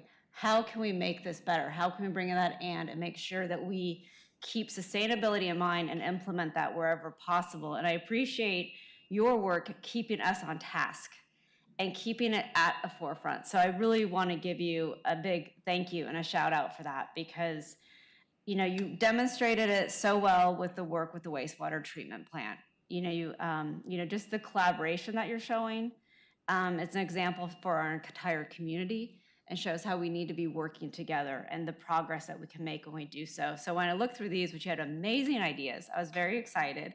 And I will say, I believe the Planning Commission is going to be looking at things with deconstruction and the demolition tax. So I would, and Martha, correct me if I'm wrong here, but I would reach out to the Planning Commission and start partnering with them and talking to them and sharing your insights and your, I know, Matt, you have a lot of information on the impacts of demolition and deconstruction and sharing that data, because I don't think people realize the impacts that happens and the energy use within our buildings. I think that would be one area, if you don't mind, just one recommendation. And I just want to say, I love how you're also looking at mitigation, and it's not just a tree for a tree, but what is the impact of that tree coming down? And educating everybody about the whole, what's that cost and ways that maybe we could mitigate that cost. And it might not be another tree, it might be a tree and, again, pavers for your driveway or adding solar panels. And I also appreciated, Stephanie, how you mentioned, the electric use is going to go up. So how do we work with that? And I know Councilor Manns, you brought that up with the grid and so forth. But again, can we do more with solar? How can we do it if maybe your house is full of shade? Can we get some solar in other areas? So it's, I just cannot thank you enough for keeping us on task, for educating us, for coming to us with these amazing ideas and keep pushing us. And again, this is so broad and it's such a huge, task that I think we can get very overwhelmed at times. But at the same time, when we start to break it down and maybe look at different spaces we can make impacts, we can definitely do that. And I think we've seen that as a city. We've made huge strides. And I love how we're now saying, okay, now how can we help our citizens make those strides and come to the next step? And finally, I just want to say I really appreciate the holistic approach that you're bringing to this. And, again, it goes back to there's kind of almost a life cycle in everything we have, everything we use, and how do we make the most out of that. So I can't thank you all enough. It was a joy to be your liaison, and I really appreciate you coming today. And again, just thank you very much. Yeah, Your Honor, before you go, though, I will say the Planning Commission won't be dealing with the demolition tax. That'll be coming straight to y'all. Okay. And you do have a sunset. So come to us. Yeah, so I think if you'd like SAB to make a recommendation, I'm positive they would be pleased to do so. I personally would and love that. you'll also recall probably that your original recommendation around a lower amount for projects that do deconstruction actually came from HRAB, not from the Planning Commission. So. Right. Sitting on HRAB, they actually work together on that. Well, my point is only that it's not a land use issue, it's a tax issue, and so that'll come straight to you. Right. Okay. Well, I agree Thank with you. Councilor Verdi. It would be great to have SAB's input as we consider the demolition tax and the incentive. We have that existing incentive for deconstruction, but we're looking at how to make that more effective. Okay, Councilor Wendland.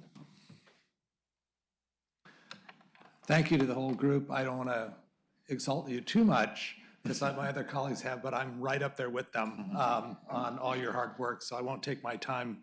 But I really do appreciate your work. I really appreciate especially practical things like doing the sewer treatment plant, where you have a big impact on that, working to kind of give some great input, and just having an eye on that specific area, I think really helps. And I know our partners throughout all of this, between Portland and Lake Oswego, we're all kind of after the same things, and I think it's good that we had your lens on that. I think a lot of the areas that you're talking about are very valid and current topics that we should be discussing. The overarching thing that I get is that there's a lot of lot of ideas, a lot of great ideas, but I think you need to have with whatever you're doing on recommendations, the economic impact. Because many of the items that you have on here, it's going to cost more money, and we have to weigh economic impact. We talk about the availability or the equitability. We've had numerous city council meetings on saying, hey, we need to get our housing costs lower in Lake Oswego to make it more affordable for people to live here. I see almost everything on a plus to the, a lot of the recommendations on housing. Are we adding more cost? And is that going to, to my colleague's point about, yes, a $3 million house or a $4 million house, it may not be a big chunk of money, but we're not necessarily in the business in Lake Oswego just to build $300 or $3 million houses. We're actually doing a number of projects to make housing more affordable, and I would hope that we are having our lens on that as well. With respect to I could not agree more with Buzz when he said we're 18 to 24 months out for EVs, and I think we are. And I'm a market-driven person, free market person, and I think we're getting there, and we're getting closer. Although I think it was the Lucid CEO, it was one of the big electric company CEOs that said, great ideas, we've got the technology, we know what we're doing, but we only have about a 90 to 95% ability to get where we want to get to in 10 years. And this is a person who's manufacturing electric vehicles. We don't have the batteries, we don't have the components, we don't have a lot of things in line. So by us starting with certain things, obviously we're not auto manufacturers, so we're not going to do that part. But I do think we do have to get ready with electrical chargers and so on. And something tells me that eventually it's going to be more privately driven, where personally I don't want the city in the business of maintaining electric vehicle chargers. I mean, it's just not, we don't do very well at it, but I do think the market will start to develop a way so that they will be able to sell just like a gas station. Hopefully we'll have 50 charging stations that people can pull up to, put in their app, do a quick little transaction, and your car will be charged. But I just don't want the city of Lake Oswego to be in the car charging business. I'm not there. New business idea. Yeah, well, and it will happen, just like electric cars are happening. But we're not very good at electricity on charging things, and I don't want the city to be an expert at it. But I do believe that we have to somehow get into the overall planning, the 100,000-foot level, to say what do we need or what can we help, maybe from a policy standpoint, on getting them there. The tree part, trees are really tricky in Lake Oswego. I don't know if you really recognize that fact, but there's property rights versus tree rights and everything in between. And I think I love what Mark was saying about this mitigation strategy of looking at holistically how we're looking at trees. And I like the buy-off sort of, or the trade-off, where if you do take a tree out, what are options? Because we don't have the staffing to go around and be the tree replacement police. We just don't have that ability. And I think people put stuff in and then it dies and, mission is not accomplished. But if we had a system where, hey, you could buy a tree for, $150 and we will, our Parks and Rec department will plant it and make sure it gets into the right place that it's going to thrive and so on. And I know we kind of have one of those options maybe available, but it's the education part to the consumers, our residents, that I think it's important. I think on the solar thing, that's a really tricky thing. You need to have sunlight on your solar panels in order to have it work. And we value trees and shade over direct sunlight. And so that's a tricky one. And I'd love to hear recommendations on that. We were just down in Santa Barbara, and driving down the freeway, and we saw this gigantic solar panel on the side that was, you know, the size of a high school almost. I mean, it took a huge amount of space. Didn't exactly look great, but I bet you that was kind of like the offset, where it was, you know, the right angle, the right space, and it probably collected a lot to offset things. So looking at it, maybe not necessarily just the cell tower people figured out how to put cell towers in just the most strategic places. Where can we put the most strategic solar panels in Lake Oswego? Maybe that's what we need, a better plan for that, to put them on top of businesses or places that we already have the footprint.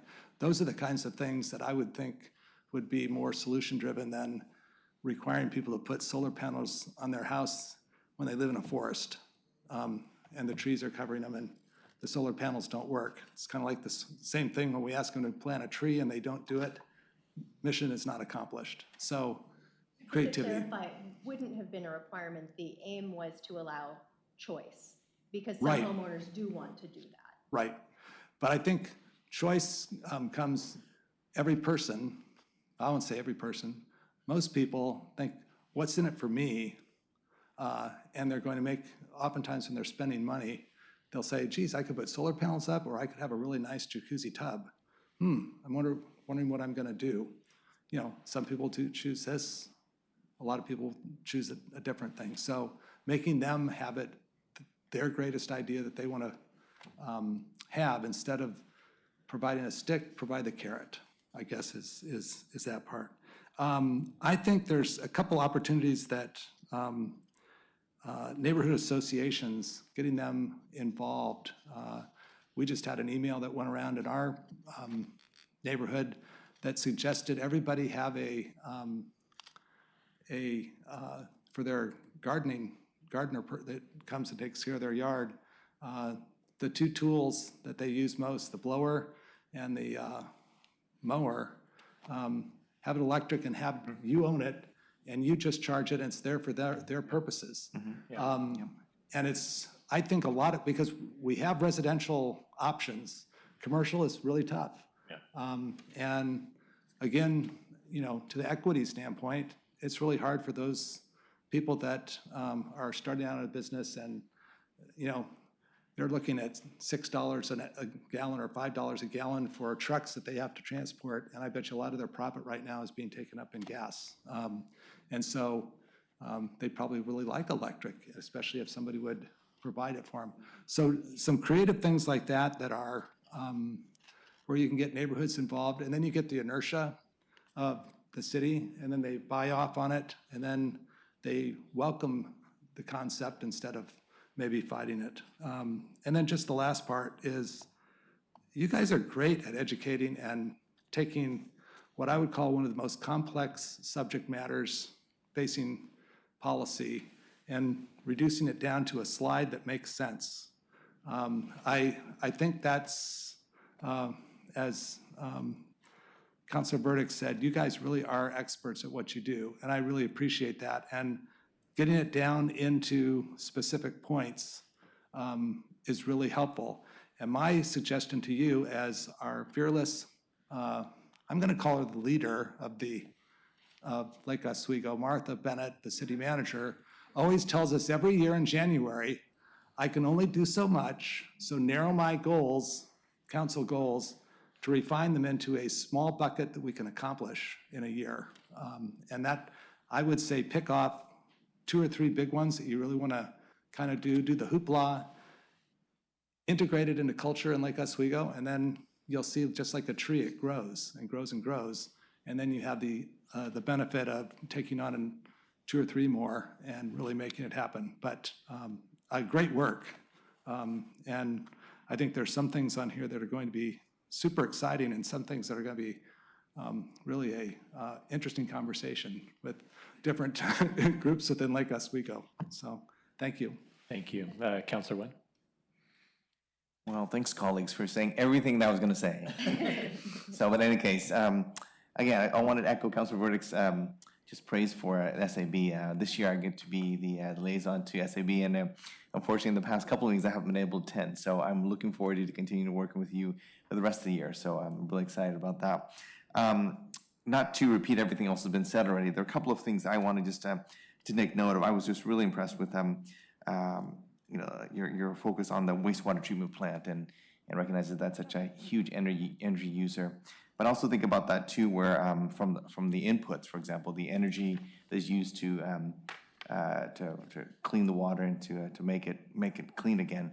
But I was just sharing with City Manager Bennett and Director Hooper a couple weeks ago about an article I came across where it's in another municipality they had a wastewater treatment plant, and they were able to take the gray water and use it for instance some sort of agricultural purpose. And so instead of putting it back into the river, I know that there's things that we have to do with the EPA, but I know that putting wastewater back into the river also changes the temperature of the river downstream. So those are things where that might be something that if somebody has the capacity on SAB to maybe come back with and maybe find a creative use for the gray water that is it comes out on the outside on the back end of it. The Leave the Leaves program, I think that's real important. I'm noticing more and more that as homeowners, we're all making more conscious efforts on how do we the choices we make in terms of landscaping. I'm seeing more and more people putting in more drought-resistant plants, lower maintenance, in some cases substantially reducing or eliminating their lawns, for example. So if we're able to do that, we reduce the water consumption, but also cut back on the need for landscaping equipment as well. So those are things that I'd love to learn more about, and if that's something where we can kind of create a campaign where we make it in fashion to have riverbeds and a river rock as well as plants that are more drought resistant. Then the last thing I wanted to, maybe seek your input on, maybe on from research on was again the topic of EVs. I know that for some reason, I don't know the reason. Maybe you can tell us why, but it seems like car sharing. There used to be this car sharing program in some of the urban areas where you're able to just there used to be a program with BMW had some of their electric vehicles that were available, and you're able to just use the car sharing program like that. But that might be something where maybe just as a solution, so if somebody's listening out there, maybe that is the business opportunity where some combination of maintaining the electric charging stations on the side of the road, but then also providing vehicles that if people are needing to make a quick trip or something. And so getting back the idea, I know that with COVID, it's hard to share vehicles and things, and that's probably had a lot to do with it. But so those are things where, things that I wanted to kind of comment on that weren't already said already at length among some of my council colleagues already. So again, kudos to all of you, and thanks again for all of your input and all your hard work on this. Councilor Nguyen. Real quick to something Councilor Verdick and Councilor Nguyen said made me think back. It wasn't in your presentation today, but it was in the memo, and that's just around explaining the climate impact, of a lot of our decisions. And we think we looked at that some years ago on the council, kind of adding that. And I know. Ms. Bennett's giving me the look. But maybe it's not but it is so important because we do often focus, we always focus on the financial impact. We always focus on the financial impact. And yet as a city, we're doing more triple bottom line thinking. I mean, obviously any business that wants to be around tomorrow is, thinking along the triple bottom line. And we do that, but we don't necessarily always do it in a real, obvious way. I would only say that you do have a place on your agenda already where we're supposed to analyze council goals and the impact on council goals. And actually, I think that might be a better place to capture it. My experience with things like that is you end up having staff just go through the motions. Right. And I'd rather actually have it be sincere. Right. And so that's why you saw that face. But we'll take a look at it and have a conversation about how could we do a more thorough job of talking about the impact on council goals, because it's not just the one around climate, it's all of the council goals that deserve our attention, because I do think you have a nice, balanced, sustainable agenda. Right, exactly. But the way our decisions do have a big impact as city leaders on climate, and it is a huge issue, and also the social impacts. I mean, these are all really big community-wide issues. It's just good for us to keep top of mind, and sometimes and there are always things that come out in our discussions, so it's good. We're thinking about them, but I appreciated you all making that suggestion. I'll just say another idea on going back to the grants. So on the trees, there are sometimes two ways. There could be ways for us to use those tree funds to give, or I don't know if this would be possible, but to give grants to people to do tree plantings. I mean, we do some of that now. I don't know if it's the Watershed Council who's going in. It's on private property, but they're helping educate. And there's areas where there could be replanting taking place, and we do replant, I know, on our property, the city property, but sometimes on some private property, even if you're reaching out to people. So I don't know, just trying to, with education. Councilor Burdick. I'll try to go really fast because I've spoken enough already. First, Cara, Sustainability Fair, that initiative was awesome. I don't know if you were there. It was really wonderful. And one of my recommendations for that is to add in if you have an existing home, how do you make it more energy efficient? So you might be able to get some vendors who can come in like window and some other, how do you repair windows and, different things. That might be just a way to expand a little bit. And again, maybe help people realize that older can be better sometimes. So just a thought there. Also, when we're talking about, trees and natural areas, the impact on our wildlife, I think is also an important piece that we talk about the air quality and the water and so forth, but there's an impact on the wildlife as well. And thank you, Councilor One, for bringing up the Leaves for Leaves, because I agree with them. So thank you. I would just think that is what Eco Home is all about, those exact things. It's a great program. Councilor Mance. Thank you. And with all of the joy and happiness we've had here tonight, I feel like I would be remiss if I didn't bring up folks who are less fortunate than many in this room and probably will never own an electric vehicle, at least not in the next 10 years, because that's about how long it's going to take before they are, quote, old enough for folks to purchase them.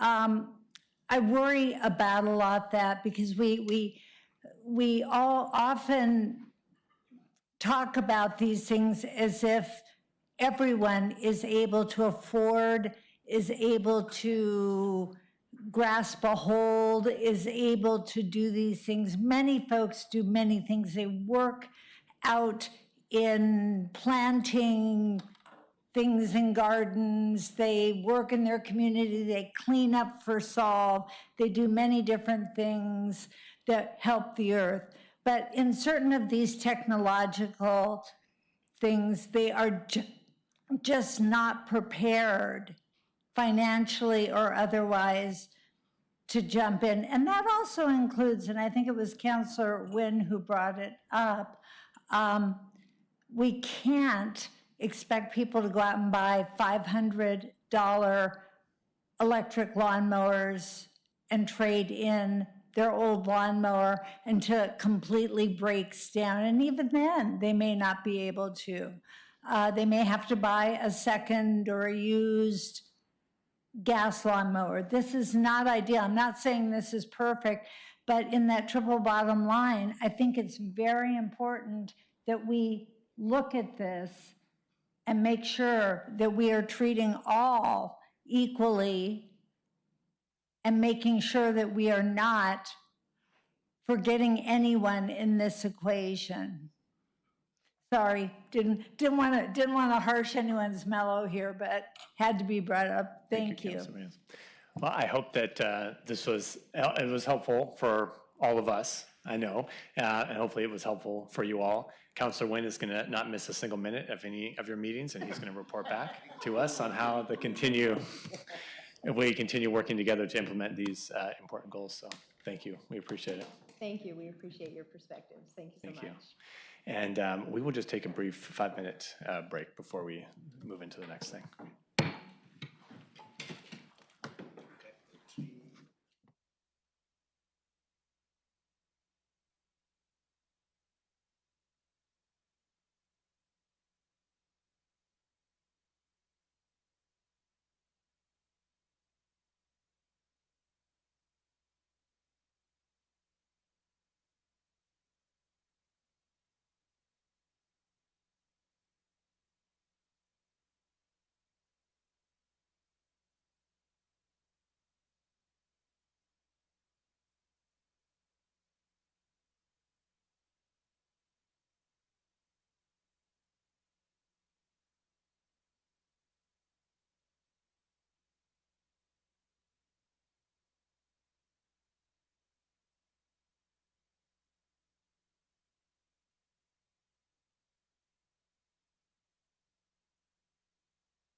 Okay, we are back in order.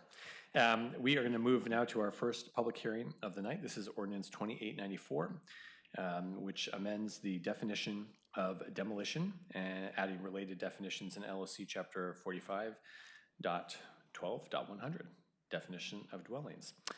This is a legislative hearing, and before we begin, we'll have Mr. Luce read the hearing procedures for us, please. Thank you, Your Honor. And as you mentioned, this is a legislative hearing. As such, members of recognized neighborhood associations, homeowners associations, and government agencies or other incorporated public interest groups get 10 minutes to speak. Any other residents get 5 minutes. Thank you very much. With that, we will start with the staff report. We have Director Siegel here to deliver it. Good evening, Mayor Buck. Good evening, Mayor Buck, members of the City Council, Scott Siegel, Community Development Director. And I'll just start off by giving a little process overview. So this is Ordinance 2894, changing the definition of demolition. This is part one of three actions that the council may be taking relating to demolitions. And it's important to point out that this is not a land use ordinance. So this proposal did not come before the Planning Commission. It's strictly in the council's purview. There are other components to this work that you're doing on demolition policy that will go before the Planning Commission, specifically a review of the non-conforming development regulations, what we call continuation of non-conforming development. And the council did receive a briefing or study session on that topic, as well as demolitions and demolition tax in March. So first is the definition. Second is a land use aspect of this relating to remodels and demolitions called non-conforming development. And then the third is a review of the demolition tax, which is a different part of your code. And the significance there is that the demolition tax expires at the end of this year unless the council decides to continue it or remove the sunset clause. So again, this evening, just here to present Ordinance 2894, amending the definition of demolition and associated definitions. And the overarching goal or council goal is to conserve the community's quality of life by planning for change and growth. The issue is specifically how much of a dwelling must remain for it to be considered a remodel versus a demolition. So this is germane to what you were hearing earlier this evening in your study session with SAB. And really the implication or the significance of this is that however you define demolition, it has applicability for both the noticing requirements for demolitions, the permitting process, as well as the demolition tax. So Ordinance 2894 would redefine demolition from removal of all to removal of 50% or more of specific outward-facing building elements. And I just wanted to underscore that because we've been looking at all different dimensions of this. We've been looking at, what I would refer to the shell of a house or a structure. We've been looking at the foundation that it sits upon. And we've also been considering the internal space of dwellings. And when builders go to remodel or redevelop a property, they're looking at all of those different dimensions of it if they're considering a remodel versus a demolition. So that's just a little bit of background and why are we looking at the outward facing elements, essentially the facade or the exterior walls and the foundation. It is specifically to address the council's goal, which is to conserve the community's quality of life. In this case, planning for growth and change that's occurring from neighbor to neighbor. And this is really what neighbors experience when there's a remodel or a demolition project happening next door to them. So that's the premise, that's the sort of the thesis on this, is that we're not looking at interior remodels or how many bedrooms or how the floor plan is laid out. It's really what is happening on the exterior or the shell of the building and the foundation. So the current definition, again, is focusing on removal of all exterior walls, and then there's some language about the superstructure, which is essentially the floor, everything above the lowest subfloor, and then again significantly removal, alteration, or abandonment of all the exterior perimeter foundation. So when we looked at this with a work group that staff had pulled together and we presented some different options to the council in March, we were considering exterior walls and floor area as two triggers perhaps, or two parts to the definition. And I'll discuss a little bit more about how we arrived at the proposal, which is addressing exterior walls and foundation only. Here's an example of a remodel. This is sort of the classic, I guess, the problem statement that we have, remodels that are happening where there's literally just one wall left standing, and it has implications for the land use side and the non-conforming development, which we've talked about. It also has implications for the demolition tax and the permit process, which provides neighbors with notification. So with that one wall left standing, there's no demolition, it's a remodel. And so here are the differences between the two. If it's a demolition, there's a $15,000 tax. That can be reduced to $10,000 if the project includes a deconstruction process by a certified deconstruction contractor. There's also a notice to the neighbors, the abutting neighbors, and there's a sign that's posted in the yard 14 days before the demolition can begin. Hazardous material certification is required for both if the building predates 2004. And then non-conforming development, there are other aspects to that we're going to be discussing when we get to the next phase of our project with the Planning Commission. There are codes that apply in both circumstances. Here they are. The building code, of course, applies to building construction projects, and whether it's a remodel or demolition and a new build. Historic preservation requirements are there for designated landmarks, both landmarks that are on the city's list of properties as well as the National Register. There are protections that are afforded to those properties so that a demolition must go through a fairly rigorous review and evaluation of the significance of the structure. Tree removal, erosion control, and tree protection is all required. So the proposed code would mean the removal of 50% or more of the total surface area of exterior walls or perimeter foundation. And we would look at that cumulatively over 5 years. So you wouldn't have the ability to sort of piecemeal, deconstruct, de facto deconstruction. It would be considered over a 5-year period. And we arrived at 50%. We looked at some examples of other jurisdictions and how they regulate either demolition or non-conforming development. We looked at our own code because the way that we approach non-residential structures is that for purposes of, again, the land use side, if more than 50% of the structure, or the value of the structure is diminished through the remodel or the demolition or deconstruction, then the land use code tells us that you must comply with the community development code. So there's some contextual similarities, but those are very different codes. So I'm just trying to describe how we arrived at 50%. It's also intuitively, it's most of the building or most of the exterior walls are removed.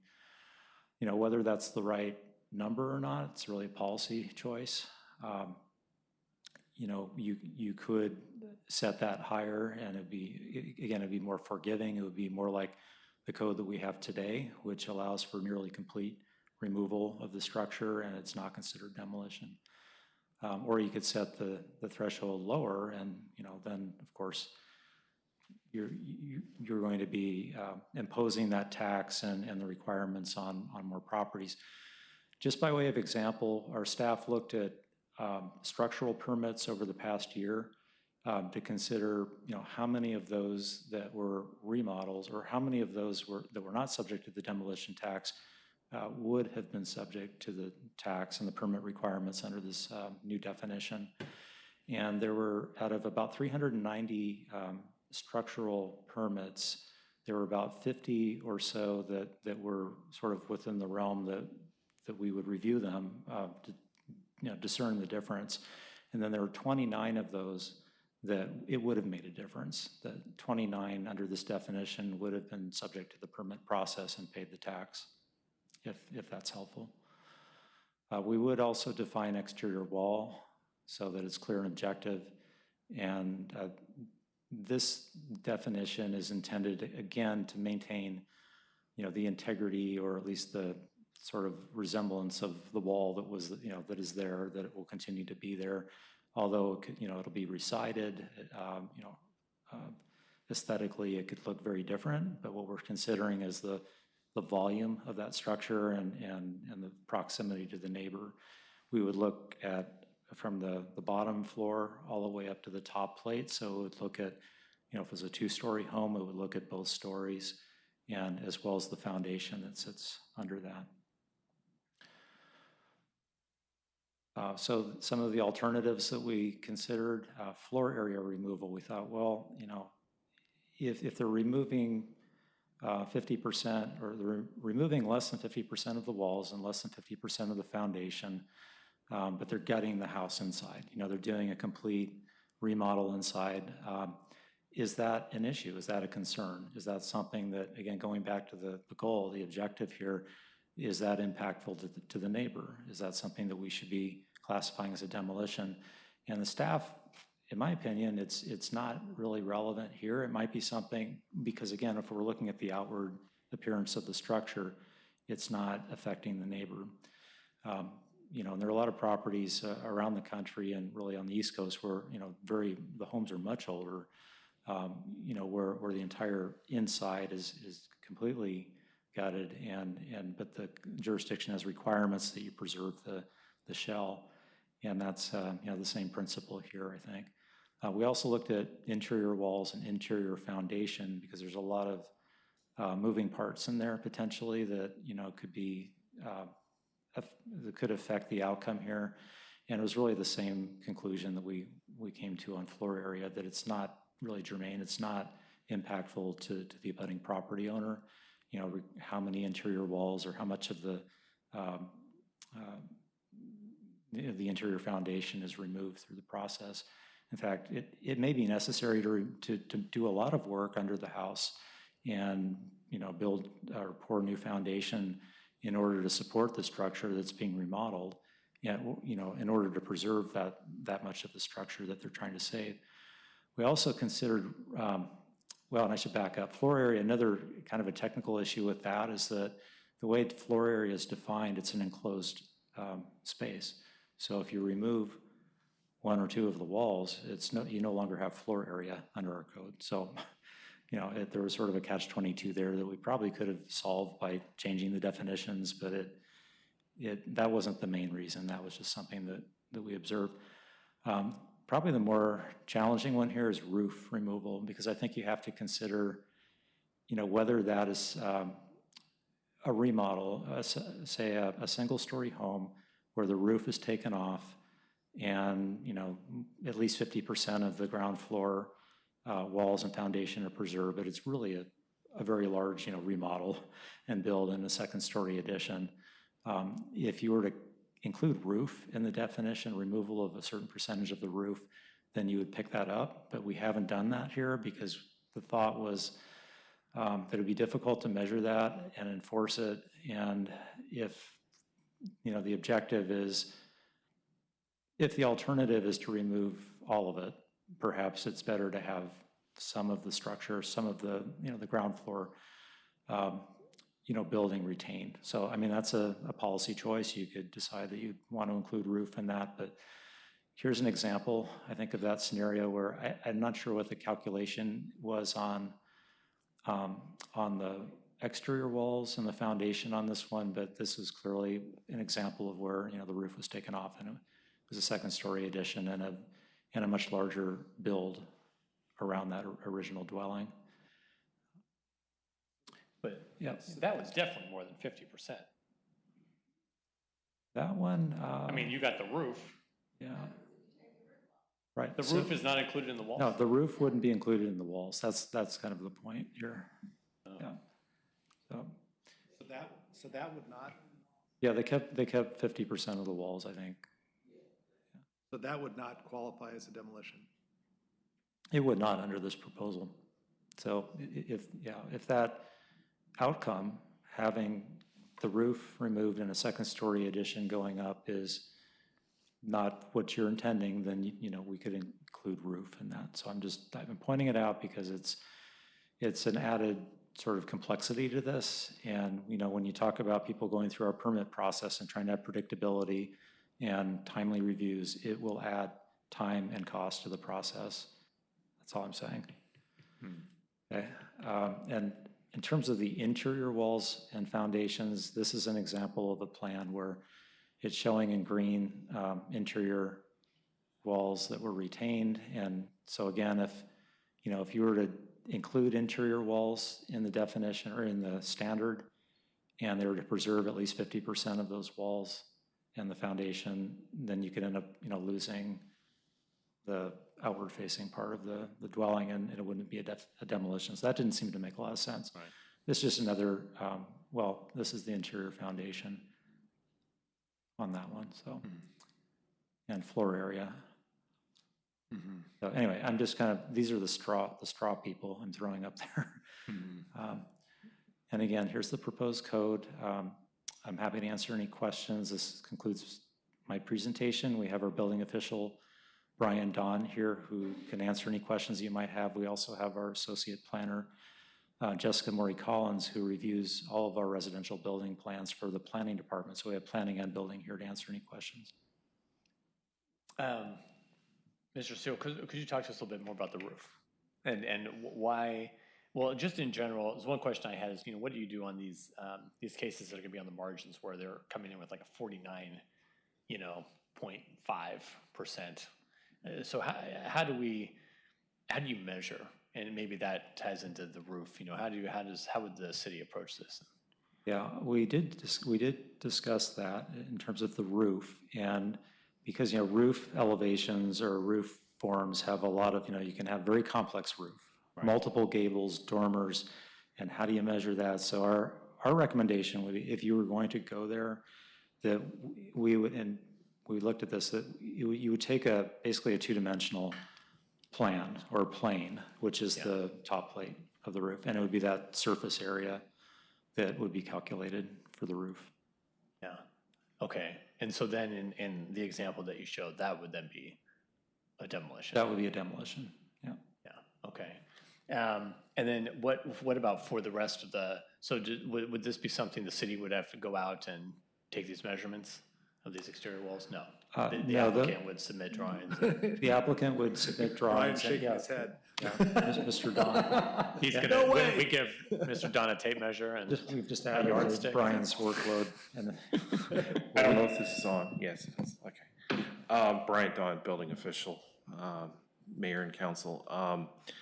What I envision happening is that we would put that requirement on the applicant to provide those calculations and show that on paper. Our whole goal is we're plan checkers. We check the plans to make sure they meet code. We don't redesign them or recalculate them. We check their calculations. Gotcha. We double check it and make sure they're within their boundaries. Gotcha. And I'm guessing there's the instances that are, the clear, we're applying for a demolition permit because we know that's what we're doing, and the ones that are clearly remodels, and then probably less where they're either on one side or the other, but it's a little ambiguous. Yeah, it's on them to prove that they don't have to pay that tax. Yeah, okay. Okay. Councilor. Well, first of all, thanks for breaking this into 3 parts, because then that way we can actually get something done and then not talk till midnight tonight. My question is, I'm assuming that when they, like that first example that you had with the house that literally had one wall standing, when they rebuild, they have to follow every building code the same as if it's a new house as if it's an old house, right? Yes. So really, for doing that, I suppose the person may save some money here and there, but by doing this, do you think this person is just avoiding the $15,000 demolition? No, or I think this case was a non-conforming use situation. Oh, okay. And so we're not talking about the non-conforming part, because if they would do this, under the new, if it would just be a demolition tax, it would be defined as demolition, and so they would not get, so they couldn't use the setbacks and whatever that they had that wouldn't conform now. Is that correct? Yeah, that's a good question. That's a nuance to this, that if you redefine demolition so that this is a demolition, they still may be entitled to their non-conforming rights. They would go through the demo permit process, pay the tax, they would maintain that wall, and until you change the non-conforming use regulations, they would be entitled to that substandard setback. Okay, so they could keep that. Right. Okay, so that wouldn't be an issue for somebody that's making that decision. It would just change the definition that this is no longer a remodel, it's a demolition. Okay, and so basically then everything else would remain the same other than just the few little things. So you would go in and they'd have to put in the current whatever code that we have, regardless of whether you determine it as. In this particular case, they had it engineered to meet seismic and everything. Okay. And then from the, can you explain that there's 390 permits for remodels, is that right? Or for? I may ask Ms. Marie Collins to come up to answer that question. I wanted more definition on the 30 and the 29, whatever. Brian, don't go too far. No, I'm just kidding, no. Hi, good evening. Hi. So can you explain a little bit? So if we put this in, I'm just trying to get down to the net. If we put this code in at 50%, we would only get 29 more permits than we would have otherwise. Yes, so I looked at all of the residential remodel permits that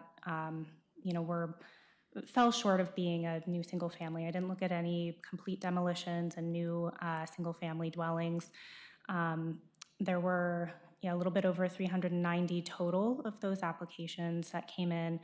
And so I just kind of scrubbed that list of applications, got rid of anything that was obviously, didn't fit the bill, swimming pools, decks, small additions, internal stuff, and came away with, from the period of April 2021 until April 2022, we had, give or take, because we don't always get information to, super accurately assess existing elevations against new elevations, but it would have been around 29, 30, give or take. So 29 that would fall in out of the 390. That would have hit the 50% mark or greater for removal of exterior walls. Right, so we're talking about an 8% delta from if we put this in. So this is not a game changer with respect to really what is actually happening in the community then. Well, it may be, if I may. So again, in those 390, they're decks and they're other accessory, right? Accessory structures? Accessory structures, yeah. So in terms of like the number of like single-family home remodels, what would you say? Like living space? So that was that, of those 390, it was probably, I think there were 60 or so projects that it was a question that, I think staff would have had to have spent time after, intake. It wasn't just a clear, we don't need to think about it. So probably, 60 or so of those would have needed, where it was like a remodel to the extent that it's resulting in a different looking structure, and there's enough of a change to the elevations, the different facades that, it was worth investigating more deeply, taking some measurements. And some of those were pretty easy to dismiss once you look at the plans, but others, did require some measurement. And I think there is always, anytime you set a threshold, there's that question of precision. How granular are you going to get with looking at, whether or not something approaching the threshold crosses the threshold. And certainly I think when you set a maximum, I don't know if it's human nature, I don't know if it's just the character of, I think people like to get right to that line, so. It's the character of people that live in Lake Oswego. They push every boundary that they possibly can, everywhere, but. I do it. Right, okay, so in reality then, the 29 differential is probably more, maybe 20 or 25% maybe of what you would call big remodels. So, so this would change, we're moving the cheese for a maybe 25 to 30% maybe, you think? Is that roughly? I think so. Yeah, that would be Okay. fair to say. Okay. And then the last question is on the non-conforming, when you said the non-conforming part, Director Siegel, we're going to talk about that later, but that has nothing to do with today's discussion. That's correct. Okay, thank you. Okay, thank you. Councilor Mboop? I really wanted to hear from Rachel about this because she's the expert on this. Well, we'll have deliberations. These are just questions for staff right now. Oh, okay. No, yeah. No, that's good. No, my question is, how do we come from, like, we are at 50%, and your advice is we stay there? Like, No. I'm saying, Councilor Mboop, that we're at zero. We're like 1%. Like if you can remove down to 99% of it, and it's not a demo. Okay. And we're suggesting we move the needle halfway there. Yeah, okay, halfway. good, yeah. Okay. Yeah, thank you for your work. Thank you. And I want to hear from. Thank you. Councilor Nguyen. Dr. Siegel, can you go back to that first picture again? So on the top says, here's a remodel underway, and then the bottom says this proposal would still be a demolition? Oh, yeah, what is that? It should say this proposal, under this proposal, this would be a demolition. Yeah. Okay, that's what so I was kind of conflicted there. So under the new definition, this would be a demolition? This would be a demolition. Okay. Thank you for. Okay, correcting that's me. what I'm okay with that because it's like. Is that your, okay? That's a very good. Okay, I wanted Apologies. am I reading this wrong? So. Apologies. Okay, so we're- I did that. Okay, and then can you go back, can you go to the one second else did that. picture? And so this case here, we're saying that the new structure, that would still be considered a remodel. Correct. If we don't include the roof. I'm conflicted on that one. So I just, maybe we can deliberate a little bit later after this, but that's, I'm conflicted on that how can that qualify as a remodel? You I don't got- see the difference, because that's substantially so different. I mean, if the intent is to preserve the character of the neighborhoods, right? That's not in character with what was there before. Mr. Don, Well, did you have a I was question? gonna just kind of add something here. You got to look at this as a single-family dwelling to begin with, and that's where your definition is being applied before you even looking at the new house or the addition on top of the house. We're saying that there's 50% of the walls left, and they removed the roof on this house. It's a definite drastic change to this construction project, and it's very complicated for what they did here. So keep that in mind. I just wanted to put that out there. Well, I mean, I certainly, I know that we're going to be talking about the non-conforming variances here, but I look at this where, okay, if this was a place where typically we don't have garages in the front, and it's because we have, limited street parking, for example, but all of a sudden, if we're doubling the living space in here, it could potentially further exacerbate, already limited parking, street parking that might, because somebody could, have their adult children come home and live in that house where they might have 2 more vehicles there, for example. So I think that, again, maybe we'll deliberate this in the next section here, but again, I just have trouble. I know that it's still considered a single-family home.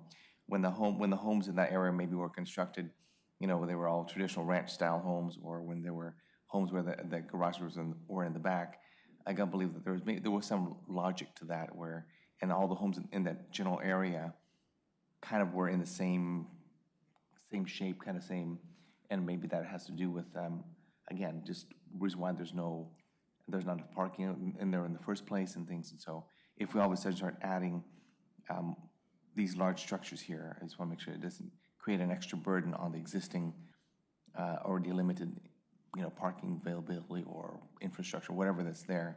So again, that's something I want to come back to. Could you just, real quick, touch on why we talk about the, in addition, because we've been talking about the walls, right? But can you tell me about this perimeter foundation? Like, why would we include that in the definition?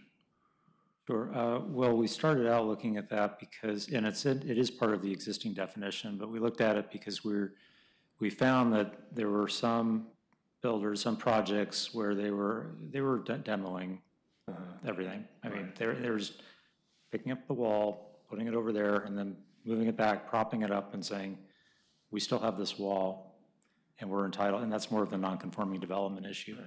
So we're saying, if you're retaining walls and you're retaining foundation, and you're retaining at least 50% of it to make it, legitimate. Are you saying they were repouring the foundation and then reinstalling the wall? I don't know, Brian might have some comments on that. Yeah, that can happen. Construction is runs the gamut of things. And so you have hillside homes that have daylight basements and huge foundations, and some of those are considered an extra story. I mean, we need to look at it as simply as possible on this and make it as easy as possible to define, because otherwise you're just bogging down, because there's so many different situations. You're trying to loop in around something and define it, but you're going to get these projects that are just, they require engineers to do these calculations just to figure, that's why we're trying to keep it a little bit, simplified as much as possible to be able to. Does that idea of the roof, just looking at it two-dimensionally, does that make it simple? It helps a little bit, but it's still going to get very, very, it's going to take a lot of time, and it's just going to add time to the review time of the applicant, and a lot more extent on the applicant's ability to, when they submit, they got to hire, the designer, the architect, or the engineer to provide all those calculations and prove, I envision there may be some problems where we're saying, no, that's over 50%, and they're saying, no, it's not, and it's back and forth, because you're getting a lot more confusing when you get into that other aspects and planes of the building. One of the examples I think I had in my mind why, I was thinking this is caution. So, you have a lot of these ranch-style homes in certain parts of the community where, and there's this plan that sort of, you see, it repeats itself, where it's 2 stories, sort of a, rectangular plan, and then there's a garage that's attached. It's just, that one level. And, it's very conducive to, building a second story above the garage and adding some living space. When you get into that, and we actually had a contractor look at our old house, and they said, we're going to have to take apart more than half of your house to actually add this, to create this addition on here, because we've got to redo all the trusses, and we've got to, re-engineer the house. I think that's part of the complexity here, that we don't know really what we're getting into if we do that. We think that we can manage walls and foundation because we've been doing it all this time. We've been looking at, are they leaving any of it? Now we're just suggesting that we require that they leave, more of a substantial percentage. So I think our staff recommendation would be, you're here, move the needle, allow us to gain some experience with this. If you're not satisfied with the outcome, then of course you could revisit it, you could amend it, but it's a policy choice. We can do it. We can look at roof plans, and I think what our staff is saying is just there's going to be more staff time, more applicant time to do that. Do you think though applicants would work to create projects that aren't so on the margin? Then would they not say like, yeah, we're not going to get into this, confusing calculation with the building department? Yeah, I think there are always going to be, like you were saying, Councilor Wendland, there are always going to be those that are going to go right up, to the line. I think what this will do is eliminate sort of the bottom tier that we're just sort of playing games with, leaving the wall standing. Right. And I think what you're hearing is that's 20% maybe of what we're looking at. Right. So, Councilor Burdick. You mentioned that you research other cities. Would you say this is kind of, where does this sit with other cities in our area? Well, 50%. So other cities in our area do not regulate demolitions in the way that we do. So there's no demolition tax. There's really not a permit process like what we have. And the definitions and the standards tend to be intertwined with the land use, the non-conforming. And 50% is a very common standard. So that's how we've landed on that. Is it typically walls and foundation or? Do you have any? It's quite diverse, the way that different jurisdictions are regulating this. I wasn't the staff who did that research. My understanding is that it kind of ranges from, I mean, really, there's so many different standards involved in planning. It could be a dimensional standard. Some jurisdictions do valuation. Yeah, we evaluated most of the alternatives, and I know that the planner who was investigating these kind of different alternatives spoke at length with some of the staffs and kind of made recommendations to the city based on what seemed feasible, what seemed effective, and kind of applied also the knowledge of our current staff and experience. It seemed like valuation was not a preferred option, but yeah, some of these dimensional standards were a little bit more feasible, so that's kind of where we ended up focusing our questions. Sorry, we don't have more information on like roofs or other elements. Yeah. Councilor Nguyen. So it sounds like I guess we're kind of struggling with maybe the metric we're going to use to be able to determine what exactly is a remodel. So I know that we were talking about one metric we're looking at is how much of it's retained, but what if we were to maybe look at another metric, how much is added? Because in a structure like this, you could say that most of the exterior walls were retained, but if we look at the second story, that's adding a lot of additional exterior walls, right? I mean, if we were able to make some, I know that that's still going to be more complicated than what we have proposed right now, but I would suspect that exterior wall square footage, for example, is going to be much easier than doing a more complex roof calculation, for example. So can we figure out a way that we can maybe have a metric where we're adding, the extra second story is adding, if we're adding a certain percentage more of, then that's the second question, where are we satisfied with only just going, is it black or white, demolition or remodel? Is there needs to be maybe, like, well, we have like a minor remodel or a major remodel, if there's a need for us to maybe kind of refine that a little bit further, I don't know. We don't want to, certainly we don't want to discourage people from upgrading their homes and remodeling, but again, it's just, yeah. May I answer? Well, no, you were asked a question. May I answer your first question? I think the second question's maybe more of a policy question. Yeah. First question is, so demolition is really about removal or subtraction. Right. There are other codes and other levers that you can pull that would address what's being added or what's built. And it really depends on what your objectives are. If the goal is to, we've started down the path. What the goal is to afford the courtesy to neighbors that there's change happening next door. We're calling it demolition. The objective is, maybe perhaps secondarily, is to capture the tax revenue that that if we're taxing people for this, we should set the calibrate it appropriately. I think if you're looking at what's being added, what the end result is, there are other alternatives. The city could adopt a construction excise tax, that would be for new construction.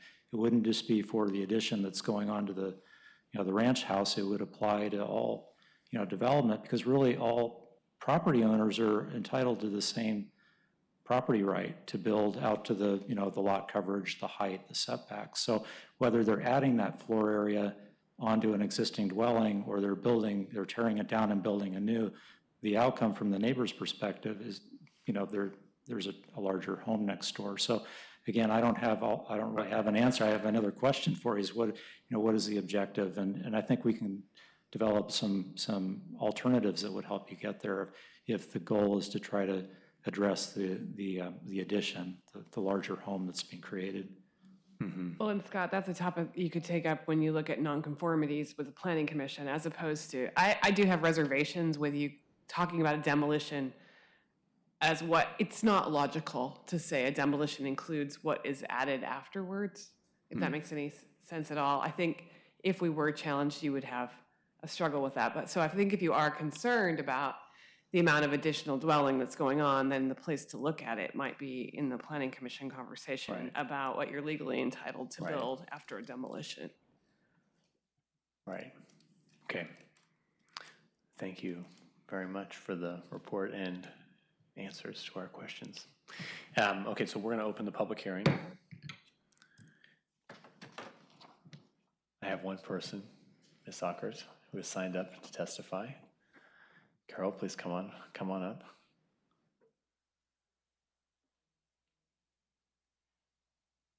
Welcome. New for you to think of here. Cara Orvietto, and representing the Neighborhood Chairs Committee. I heard and appreciated Councillor Wynn say that to fix the demolition issue, it has to pass the straight face test. Well said. The Neighborhood Chairs Committee has been clear from the outset of this discussion that we need to see the 50% or more threshold applied to the definition of demolition. The draft language presented to you is a good start, but it needs to go just a bit further to get us to the desired outcome. You need to include removing 50% or more of the whole foundation, not just 50% or more of the perimeter foundation. If 50% or more of the internal foundation of a structure is demolished, it is consequential. It indicates a fundamental rebuild, quite literally, from the ground up. It almost certainly means we will see a second or third story. In that case, the old substandard walls that will support a new second and third story continue to stand only because we have an interpretation of maintenance that clearly fails the straight face test. In reality, these are new walls. Here's our current wording for the term maintenance. Upkeep or repair of any structure or site feature necessary to keep the structure or site feature in good and safe condition. Maintenance does not include structural alteration unless that structural alteration is required to remedy a condition declared to be unsafe by any official charged with protecting the public safety upon the order of that official. Ask staff if you can shore up an old stud wall by sistering in new studs to provide the strength needed to hold a second story. Our code maintenance definition is not just about keeping pre-existing nonconformities, as staff might suggest.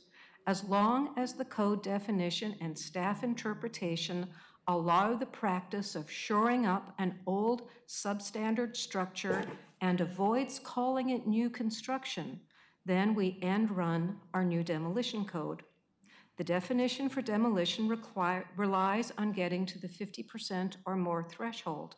This substandard definition of maintenance, or too loose an interpretation, still allows builders to avoid reaching the 50% mark. We are looking the other way if we adopt new code language and do not address this. And not counting the removal of 50% or more of the whole foundation is another part of the sidestep. To be clear, I'm not saying the building practices of replacing internal foundation within the perimeter or sistering on to new studs to beef up old weak walls should be prohibited. Of course they should be allowed if the builder chooses this approach, but our code must make it clear to the builder that wall you are shoring up is, in point of fact, per our code, considered to be demolished. We should be counting that wall area in the 50% demolished category, period. And we should be counting the removal of any and all foundation, period. Then the city collects the demolition tax in a fair manner. Then the demolition code works as intended. I hope you respect my community leadership and understanding of city code, but for building practice expertise, I reached out to Skip O'Neill, who served 2 terms as a city councilor, and he has been a respected builder in the community for many years and a proponent of the demolition tax. His comment: looks good so far, but should also include interior walls, second and third story floors and roof structure. so someone can't remove interior structure and keep all exterior walls. The takeaway is that the draft code you're reviewing does not go far enough to catch demolitions hiding under the guise of remodels. That's what I'm saying. That's what an experienced builder is saying. To reiterate my 2 points, shored up substandard wall area should count in the 50% demolished category, and the removal of any and all foundation should count towards the 50% demolished threshold. So in the picture, the photo that was on C Avenue that shows that it just does not pass the visual belief test of not a demolition, is a new build, it isn't a remodel. Well, it's because they were able to shore up those substandard walls to hold a second story. If we did not allow that to be called a remodel, if we said that under maintenance you couldn't do that, well then, of course they can still do it. It's fine that they're still doing it. It's just that we wouldn't be pretending that that wall, that old wall that can't possibly hold the second story, is still what's doing the job. So it would seem to me, and I haven't asked staff, but I think it would be good to hear staff tell me, if in fact that wasn't allowed, would that other photo actually still have been done the way it was done? Were those walls sistered up to support the structure? I'm sure they were, but staff would be able to give you certainly a professional opinion. I can't do that. But interesting to see what Councillor O'Neill had to add to the discussion this evening, and I hope some of this has been helpful. So thank you for your time. Really appreciate your focus here. Ms. Tucker, can I ask you a question? Do you think that you take, a house, any house, whether it's single story, two-story, whatever the case may be, and they just redo the interior, they take down all the interior walls, and they remodel the interior of the house, the exterior stays the same, that should be a demolition? It depends. When you're saying, in my perspective here, what I'm telling you this evening is, if they're moving around interior walls, I don't think that's a demolition. But if the home has reached a failure point where they actually have to redo the foundations, then we're looking at something that actually is structurally important in a different way. That's different from just moving around the interior walls, deciding that you want a bedroom to become a family room. That's something that none of us are considering as part of this equation. But we're talking about structural. Even if the exterior of the house remains the same size, same house, whether or not it's been shored up on the foundation, just as you look at the house to the neighbor, it appears the same. So what we're talking about is not just what it appears to the neighbor. It's about extending what's going on within the community. We're talking about the demolition tax going forward. And so it's about what falls under the category of demolition and what falls under the category of remodel. And so, again, what I'm saying is, if you have these walls that need to be shored up in order to do what you're doing, and the neighbor can't see what's behind the sheeting, still with all, you've managed to take something that is in fact demolition, and through structural alteration, you've shorn it up. It's great that you've done that, but call it what it is. That is way beyond a remodel. It's structural. Thank you for helping me understand your perspective. My perspective only. Thank you. I think Councilor Mans has a question for you as well. Councilor Mans, you have a question? Yeah, I think you answered the question quite well. You know, taking something down to the studs within your house, provided you're pulling permits for electrical and doing everything up, but leaving the outside walls standing is an entirely different situation than what we're seeing in this picture. Someone once said the term beaten cheat, which is not the nicest thing to say. And the people who did this may have had no idea that what they were doing was untoward. But if I were to go into my house, to your point, and take every single wall out of my, 1,500 square foot house and have one big open room, there would be nothing that would prevent me from doing that. If I were to do the same on the outside of the house and leave one 10-foot wall, say, there would be. And I think that's what I'm hearing you saying. Well, yeah, I'm saying that when you're in the realm of completely gutting the structure of an older home, you are taking it right down to the studs, you're having to redo the electrical, the plumbing, the everything. We all know they're building a new home. Now, it's fine to do that. What I'm saying is, it fits into the category of demolition. The city gets to pick up a demolition tax, the neighbors get notified. It is in fact what is, it's the portion that allows for that one that we saw there, I say again, to be called a remodel. It's because they were able to build this completely larger home above it, the second floor. That's only because they can, again, shore up these walls. If they're not allowed to shore up the walls under the definition, then it becomes a demolition, not a remodel.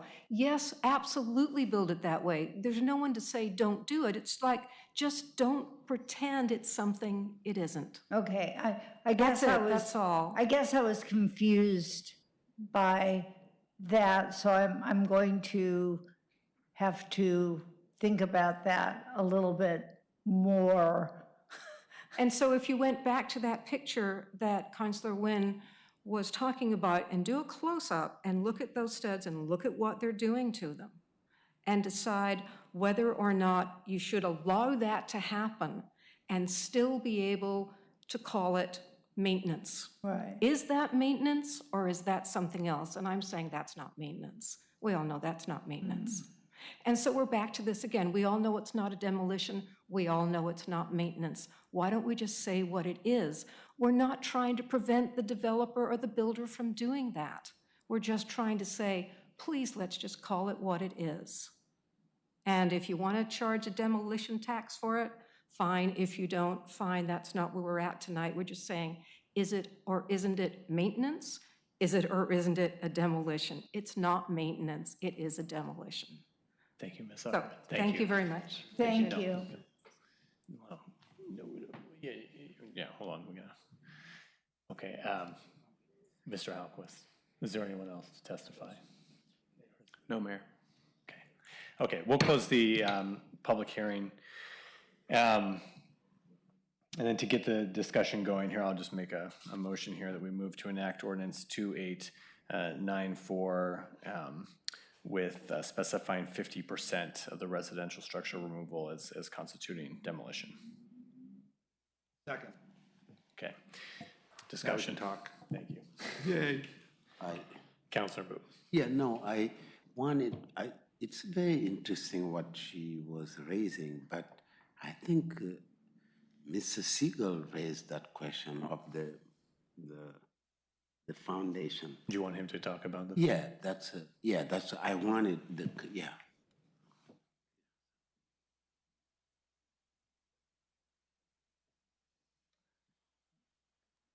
They're back.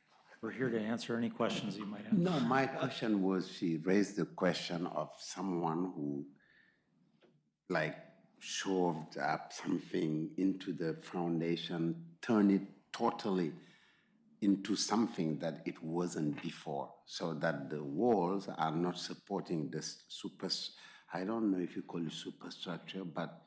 Can we go back to that picture? Yeah. That one. Okay, so, this home, what would you guys say what year it was built? Probably 70s? Yeah. Early 80s, maybe? 60s. 50s. 50s, could be 50s. most of those homes have a large enough foundation and the studs are in the right place to add a second floor without changing those walls. Yes, they may have to do some, maybe a header, depending on how they load the house. But generally, they're not adding studs. They're leaving those walls exactly how they are. Now, you can go, you know, some 30s homes, you may need to do some things, but the age of this home, they generally don't have to increase the support because of the way the codes were designed. They were pouring those foundations and the stud wall width was enough to hold a second floor, even though they built a single-story home. Thank you. And then under this definition, if they did have to shore up that exterior, that perimeter foundation to support the wall, that counts towards the 50%. Yeah, if they had to remove a portion of that foundation, that counts towards that 50. Okay, okay, okay. Councilor Mans? So maybe I'm misunderstanding this. To take a house down to the studs on the interior portion of the house, is there such a thing? Yeah, I mean, you could do that. It doesn't affect the structural Right, it wouldn't stability. instruct, and maybe that's my my confusion. If I were to take my house down to the studs on the interior side, Yeah. that would not create something like this because the footprint would remain exactly the same for the neighborhood. Yes. So it's nomenclature that I'm getting confused on. Well, that's a really good example, actually, because what oftentimes happens in these 60s, 70 era homes, you know, the rooms are very compartmentalized, and so Right. people want to have an open plan. And when they take out those interior walls, if they're load bearing, then, you know, they do have to reinforce. You have to put in beams and you have to do a lot of structural work to support that dwelling, even though you're not pumping it out, you're not doing anything on the exterior. Got it. So the answer to that is it depends upon when the house was built to say when you're taking it down to the studs on the interior. And if that is going to impact the problem that we have here. Yeah, there's all kinds of ways they can design a house, and you know the way they run their floor systems and all that kind of stuff will determine. I mean, you can go from outside wall to outside wall on your floor systems for your second story, and not even affect the interior non-bearing walls. Let me make sure though I'm feeling like the communication isn't happening. Yeah. You're saying if you leave your exterior walls Right. and your roof just the way it is. Just the way it is. And you rip out everything on the inside of your house. Everything. Is that a demolition? And I'm hearing them say no. No. No. No, it's not a demo. Yeah. Am I making sense? Yes. Okay. Well, and in a way, just, you know, I mean, that's kind of what we want to encourage people to do is remodel and not. Oh, indeed, talking which about, is my you know.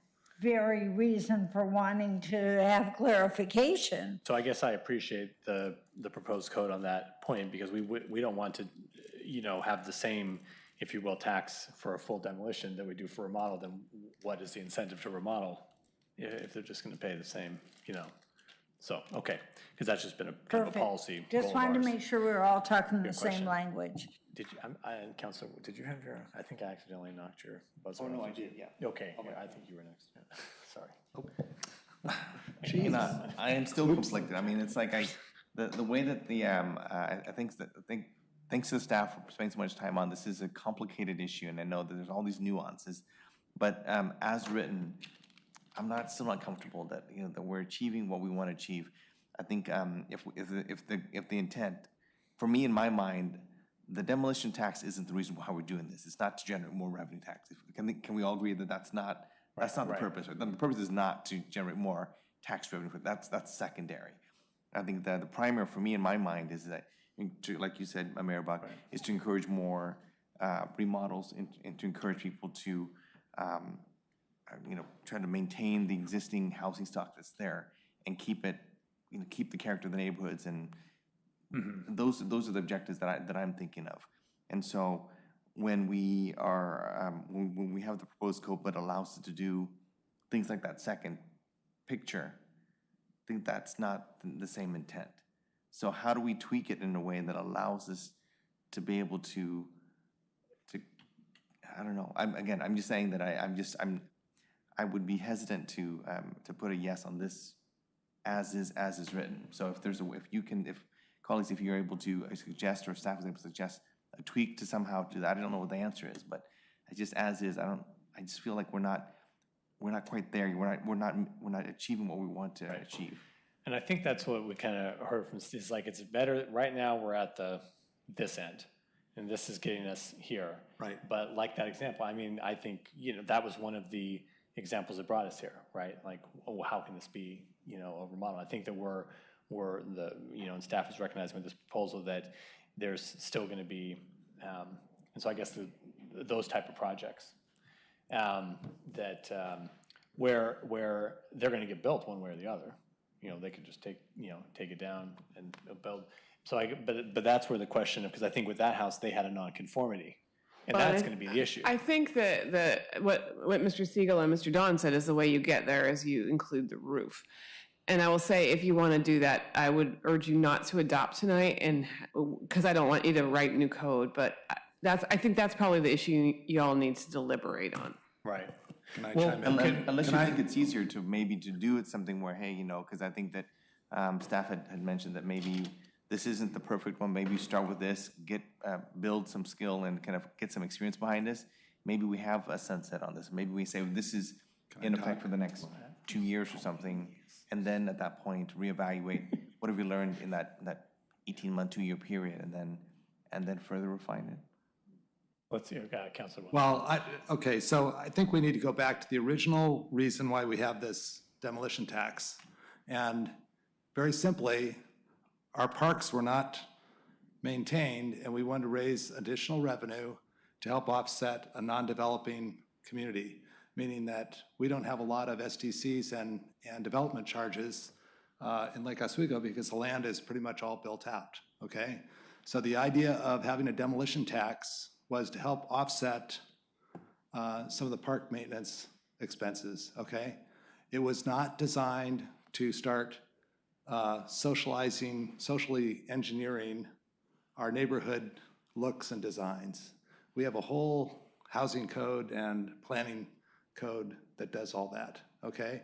Meaning that when you're talking about, I don't think this code is when it was originally put together, intention to tell people how to do neighborhood character or how to do things as far as 1-story, 2-story, all that kind of stuff. And I personally think that's not what this code is all about. This code is really tightening up, I believe, what we're talking about, demolition and remodel, and defining that.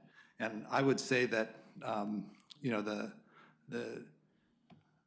the clarity of 50% and the simplicity of 50% is well worth approving, because I think we have so many codes that we put on our structures of people doing remodels and building in Lake Oswego that it's more costly. Every time we put in another nuance or another ordinance, it's more expensive to build because it takes longer for our planning department to look at things.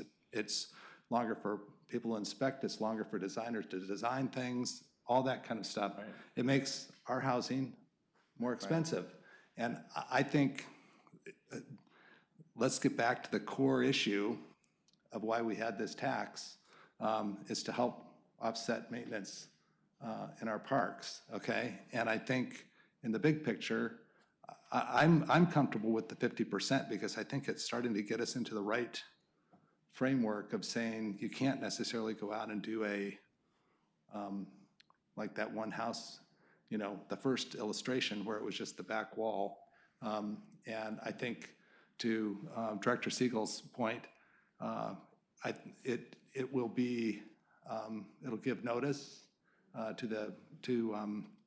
people, and we're at 1%. And I think meeting halfway in the middle and seeing if that has a big change. Overall, it's not a huge, we're not going to change the demolition part substantially. I mean, it's maybe 20%, 25% change of what we're doing. And I think that's fair. I think we need to maximize value of our houses, meaning that we want, instead of a tax, we want to make sure that they build, as in that second illustration, from a one-story house to a two-story house. That's giving more value, more assessed value. I would ask anyone here, are you living in a house that is bigger than what you grew up in? And I bet you many people are in Lake Oswego because, well, maybe, well, okay, so some of us were not rich when we were younger, but I would say that in the big picture, houses are bigger. And in Lake Oswego, a family of 4 used to live in a smaller house like that one that has the remodel that we saw, the smaller one-story house. And people want to come to Lake Oswego and live in a 2-story house. And that gives us more assessed value. They're not going to put in and all I'm saying is that you're trying to legislate, I think from some of the comments, our building code, okay? And this is a demolition code, so stick with demolition, okay? We're just saying what are we going to charge people if they're going to do a demolition versus a remodel? Keep it simple. Don't try to start legislating through this code the changing behavior in our community, I guess, on how they're going to build. I mean, if you really want to make a change, I suppose you could say any remodel you do is a demolition, and a demolition will cost you $500,000, and then you will have a change in what people are going to do on housing. Right now, it's a relatively reasonable tax to help fund park maintenance, and I think it's that simple, my opinion. Counselor, oh, I'm sorry, please. And 3 of us passed it. I simply wanted to say that Skip O'Neill, Councilor Skip O'Neill came up with this idea. I think you're already on the Oh, I know. council. All 3 of us, and I helped. We were all 3 on the council. Part of the reason was to save our older housing stock, and the other proportional part of it was because SDCs did not exist when these houses were built, and these parks have been used for years and years. And it could, you could debate that this is a good thing or a bad thing, but this seemed to be sort of a win-win. Save the house, take care of the park. That was the thought at that point in time. I agree with that. I don't think we were saving houses per se. Oh, yeah, I think we were. I think we were. I live in and I say this before, I live in a neighborhood where there has not been as many tear downs as there could have been torn down because people are remodeling houses. If you want to, anybody who wants to walk through my neighborhood can walk through my neighborhood, and you'll see that people are redoing their houses for a number of reasons.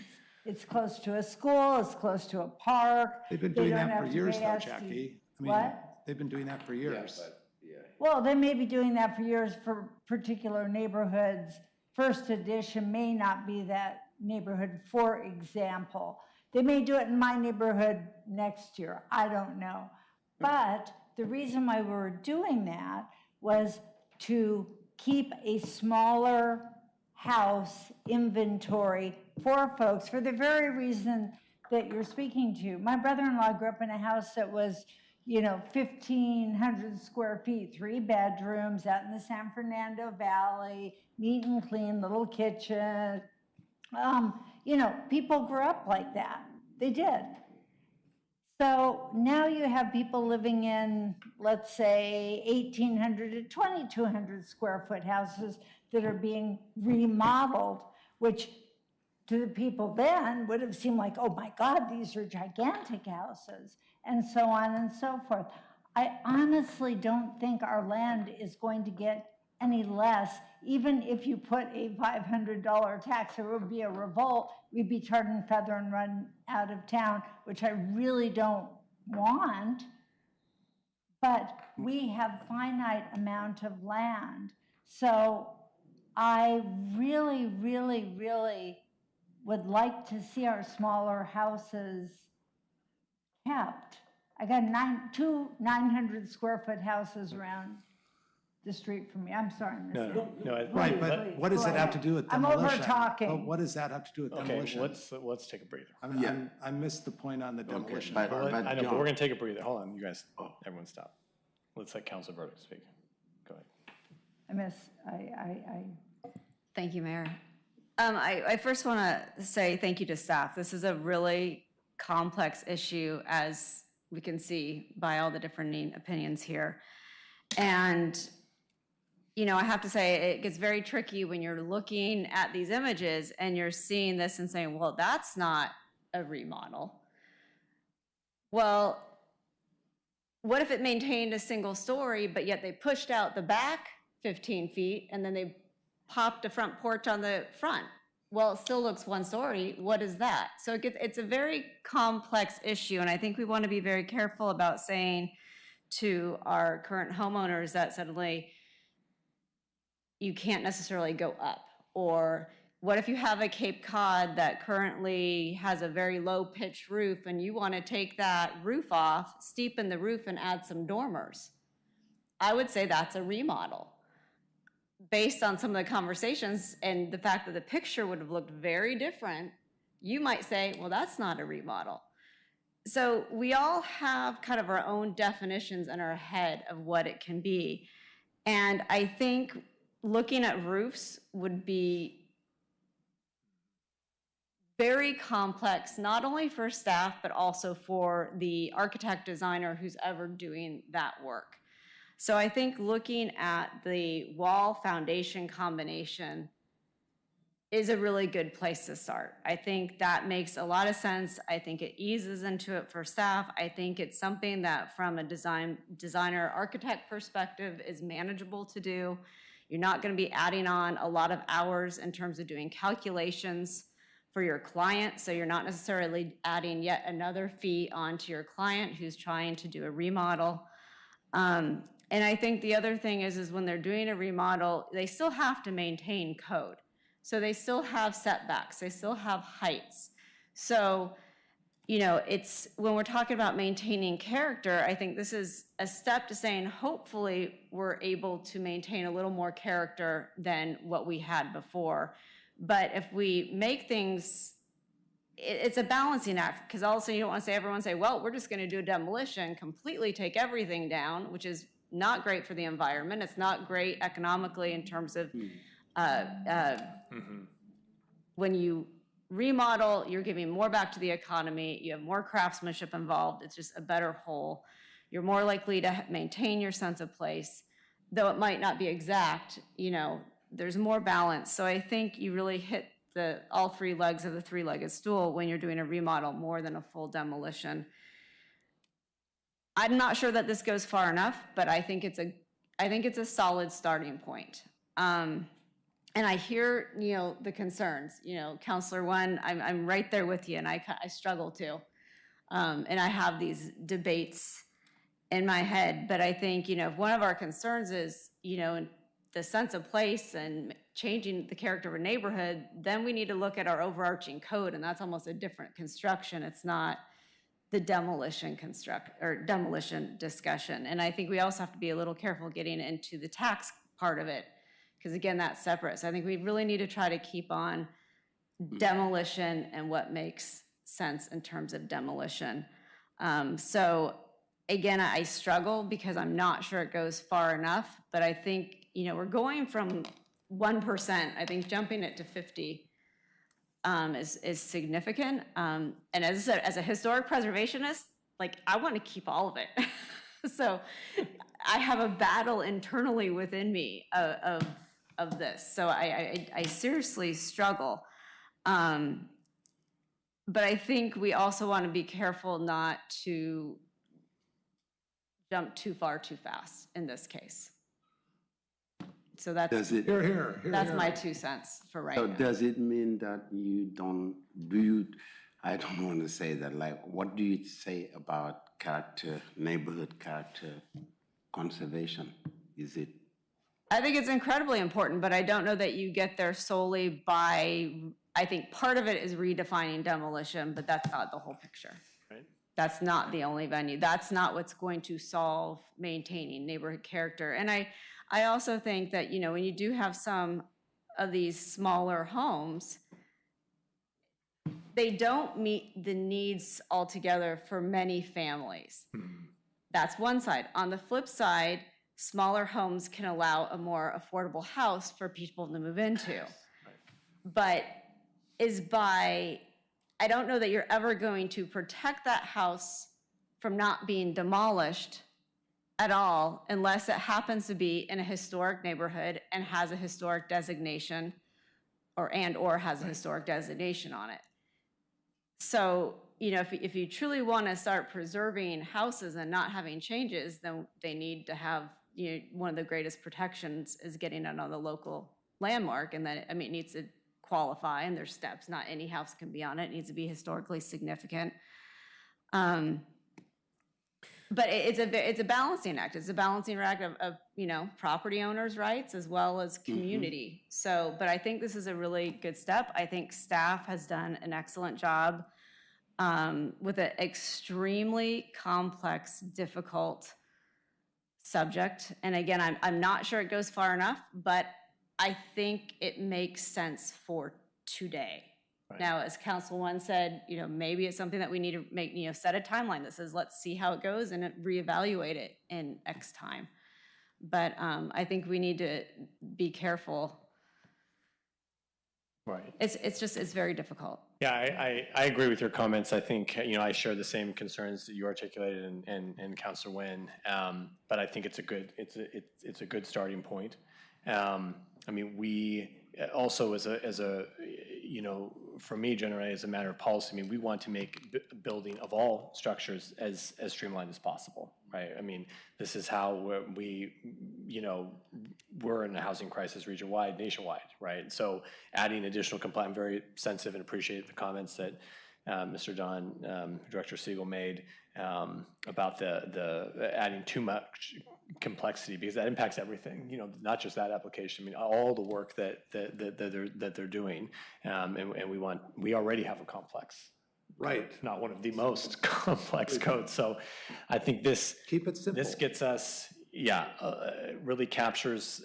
But it's also important. We do look at why. I mean, we have heard, you know, a lot of feedback from the community on this topic, and it is about a lot of it is about neighborhood character. It is about giving. Part of it's about giving notice.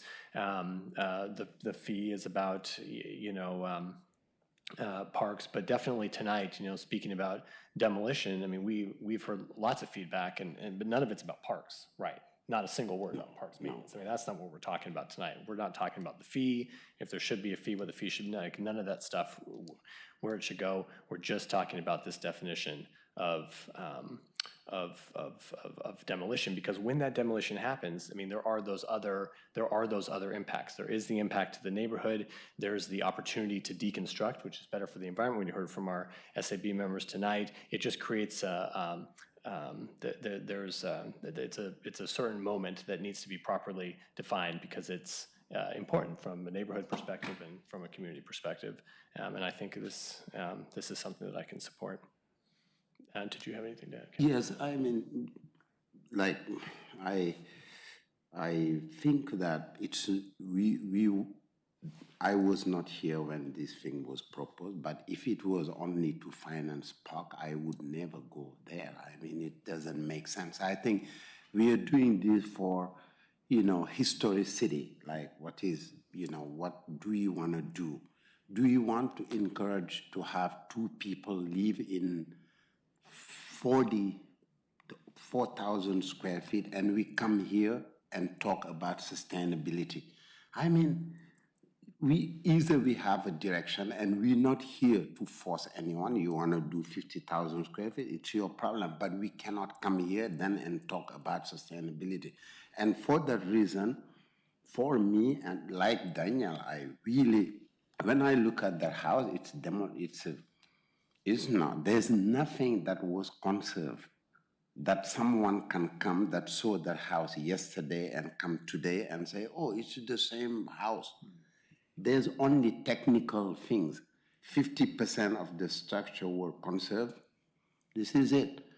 But it's not the house that was. Like there's no, if we talk about character of neighbor, you go to Paris, there are places like 16th arrondissement, 16th arrondissement, or anyone. These are 100,000 years, 800 years, 500 years. They're there. Why? They could allow folks to tear them down, but you are not allowed to do it. So do you want Lake Oswego to look in 10 years like totally different stuff? If it's the case, we can continue to allow folks to do the... Then you... Oh, wow. No. Then you need to say, halt all change of structure. No, I'm coming. Hey. That's why I'm concluding. The conclusion is it's hard. And that's where I thank our staff for coming from nothing, because what was before was even worse. That was very you can put one wall and say, I'm not demolishing. You fix that, and that's what is important. Now, it's a very difficult, and when I hear you talk, I say, yes, this is not where we want to be, but this is a start. Like from 0% to 50%, we've done something, but we have to recognize that we are not doing this to give money to park and recreation. We should give money to affordable housing, like from the fees. We're not talking fees, I know, Mr. Mayor, but we can think of that, say, hey, this is money from housing. It should go to housing, not to park, because it's a council that decided that. We can't decide the contrary. So I'm not going to, but I am having the same problem with, and I think, and I'm thanking Mr. Siegel, your team did a wonderful work, and I really recognize that. And it makes me go, even if we vote for that, we've done something. We will never allow the thing that were here, that someone put two walls and say it's not a demolition. So that's my problem, and I don't know if we should vote or we should listen to more or whatever. Well, you're going to have to decide quickly. Okay, with a robust discussion, do you have any final comments here? One final comment. So thank you, Councilor Verdict, for your comments. I think that you're right, and thanks to Councilor Nguyen. Yeah, this is much better than the 1% we had before. So would this be appropriate to offer a friendly amendment?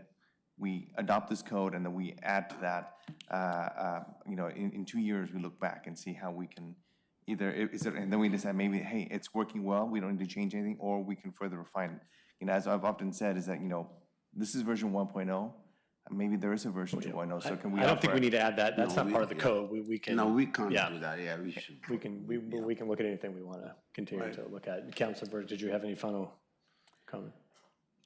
Oh. Okay, then let's, So are we voting on this as is, or are we voting on? Yes, well, we have a motion that's on the table. Do you have, can we, quick? I would like to, I'm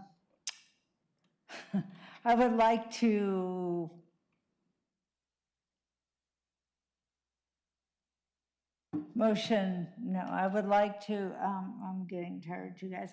I would like to table the motion until we have a little bit more of an idea of what we're going. This 2-year, 4-year, 50%, I think staff has done an extraordinary job on this, but we are all over the place as far as. I'm almost there. I mean, I think. I'm there. I've been convinced by Councilor Wenzel Verdict that I'm almost there, but if I'm there, if we're able to figure out, if we're able to build in something, we'll look at it in 2 years.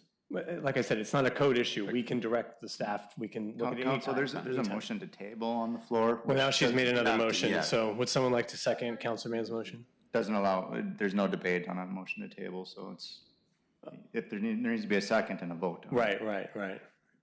So is there a second? So you say that again, Joe, Mayor Buck, you said that we can make a code amendment at any time, but I'm afraid that. So there can't be discussion on the motion to table. No, Yeah. yeah, the motion on the. Made a motion, there's been no second. Can we second it? If you wanted to, Do you want to second the table, to table the this motion motion? on the table. If you don't, no big deal. I'm just throwing it out there. Wait, is there a second? No second, motion Okay, fails. motion, oh, I'm sorry, I'm doing Okay. my job, fails. Yes, I think that there's interest on the council in continuing, we've heard from a few people, to continuing to look at this issue. What I'm afraid of is that, that we get busy and then we, unless it's brought up by. Well, there. So let me Ms. Bennett's hearing suggest, this let me suggest if you want that, take a vote on the ordinance, the main motion. You know I hate friendly amendments, right? You all know that. Take a vote on the main motion, and then you can offer another motion that says, we direct staff to come back in 2 years. Do it separately. Don't cloud the motion on the ordinance. Like, so for me, for myself, if that's where I want to go, so I could. You just vote have yes. to ask the mayor for permission to get recognized after the vote's over. Okay. He might ignore you. That could happen. So I could vote I'll yes. stand on- up for him. So if I could vote, so I, in my case, I could vote yes on the original motion and then still offer a Yes. second, okay. Yes. And you'll promise to recognize me. Yes, And I I'm- absolutely recognize you. Okay, let's vote on Mr. that. Halkis, let's call the roll, please. Mayor Buck? Yes. Councilor Mbu? Councilor Boob. Yes. Councilor Wendland? Yes. Councilor Wynn? Yes. Councilor Verde? Yes.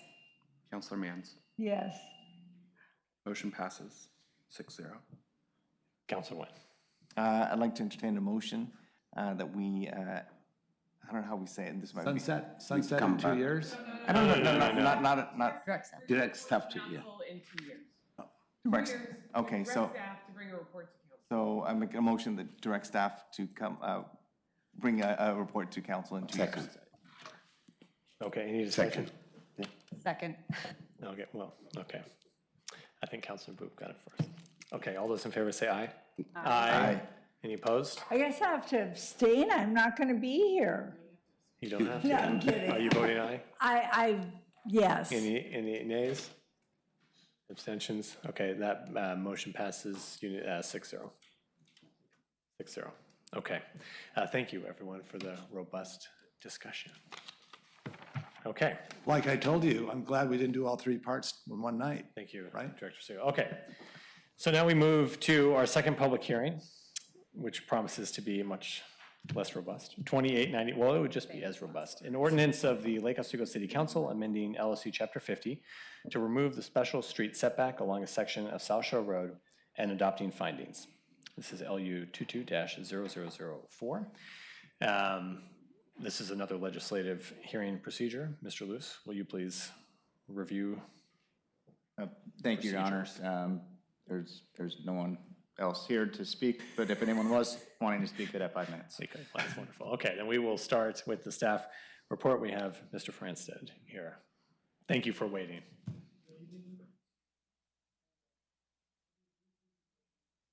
No. It's on. There we go. Good evening. I have a brief presentation I will go through quickly. I know it's getting late. This is a fairly straightforward amendment. All right, so where we're at in the process. We had the Plan Commission hearing on March 28th. The PC findings were approved on April 11th. Now we're here at the City Council hearing. During all that time, we've had one public testimony in favor of the proposal. That's it. If you approve tonight, the findings would be approved on May 17th and it would be effective June 16th. All right, so special street setbacks. The purpose is to assure an adequate front yard is available in the event of possible future street improvements, such as additional lanes, pedestrian, bicycle facilities, transit facilities, drainage management improvements, lighting, and street landscaping. It's important point out that there's no variances allowed to special street setbacks. So if a dwelling or a structure is located in a special street setback, you cannot get a minor variance or a rate or any of those things that you might have heard of. So any dimensional standard cannot be modified with the variance procedure, either in the Community Development Code or in Chapter 42, Streets and Sidewalks. Okay, so here's the area that would be removed from the special street setback. It's on South Shore Road between Lakeview Boulevard and Blue Heron Road. In this section, the special street setback is measured 40 feet from the street center line. This affects approximately 54 properties with 21 structures that are non-conforming because they're located in the special street setback along South Shore between Lakeview Boulevard and Blue Heron. The city would maintain the special street setback in order to maintain front yard setbacks if additional right-of-way was needed for future street improvements. Engineering staff has studied this section of street right-of-way and found the existing 60-foot right-of-way can accommodate future pedestrian, transit, and bike improvements that may be planned for this segment of roadway. The proposed amendment does not affect compliance with the Transportation System Plan, nor metro or state requirements. Therefore, staff recommends removal of the special street setback of 40 feet because it's not necessary for future street improvements for this section of South Shore Boulevard. So the recommendation is that council should recommend a tentative approval of Ordinance 2893 with review of findings and conclusion on May 17th. And that concludes my presentation. Thank you, Mr. Francis. Can you go back to the map, please, with the, so what's the like functional width right now of that roadway with the, is it, so we have 60 feet? Yes, we have Erica Rooney here, our city engineer, to answer those questions. Good evening, Mayor and Councilors. Erica Rooney. Right now, there is a consistent 60 feet of right-of-way along this entire corridor. It is 60 feet wide. It is all 60 feet. So it can't go any wide, and it would not then go any wider than 60 feet with this? 60 feet's the limit. Well, 60 feet is what it is today, and we feel that that's adequate for what it needs to be for any kind of improvements we would want to consider in this area. The special street setback alludes to the potential for it to be 80 feet. Right. We don't see that as necessary or very likely to ever happen. Can't say never, but it's highly unlikely because it would affect so many buildings that are already there. So a 60-foot right-of-way is adequate for this area. Therefore, we don't need the 80-foot future. Is there a project in the TSP that would improve this section of South Shore beyond what it is today?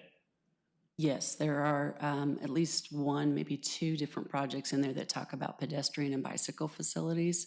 There are intersections that could use a left turn pocket, perhaps.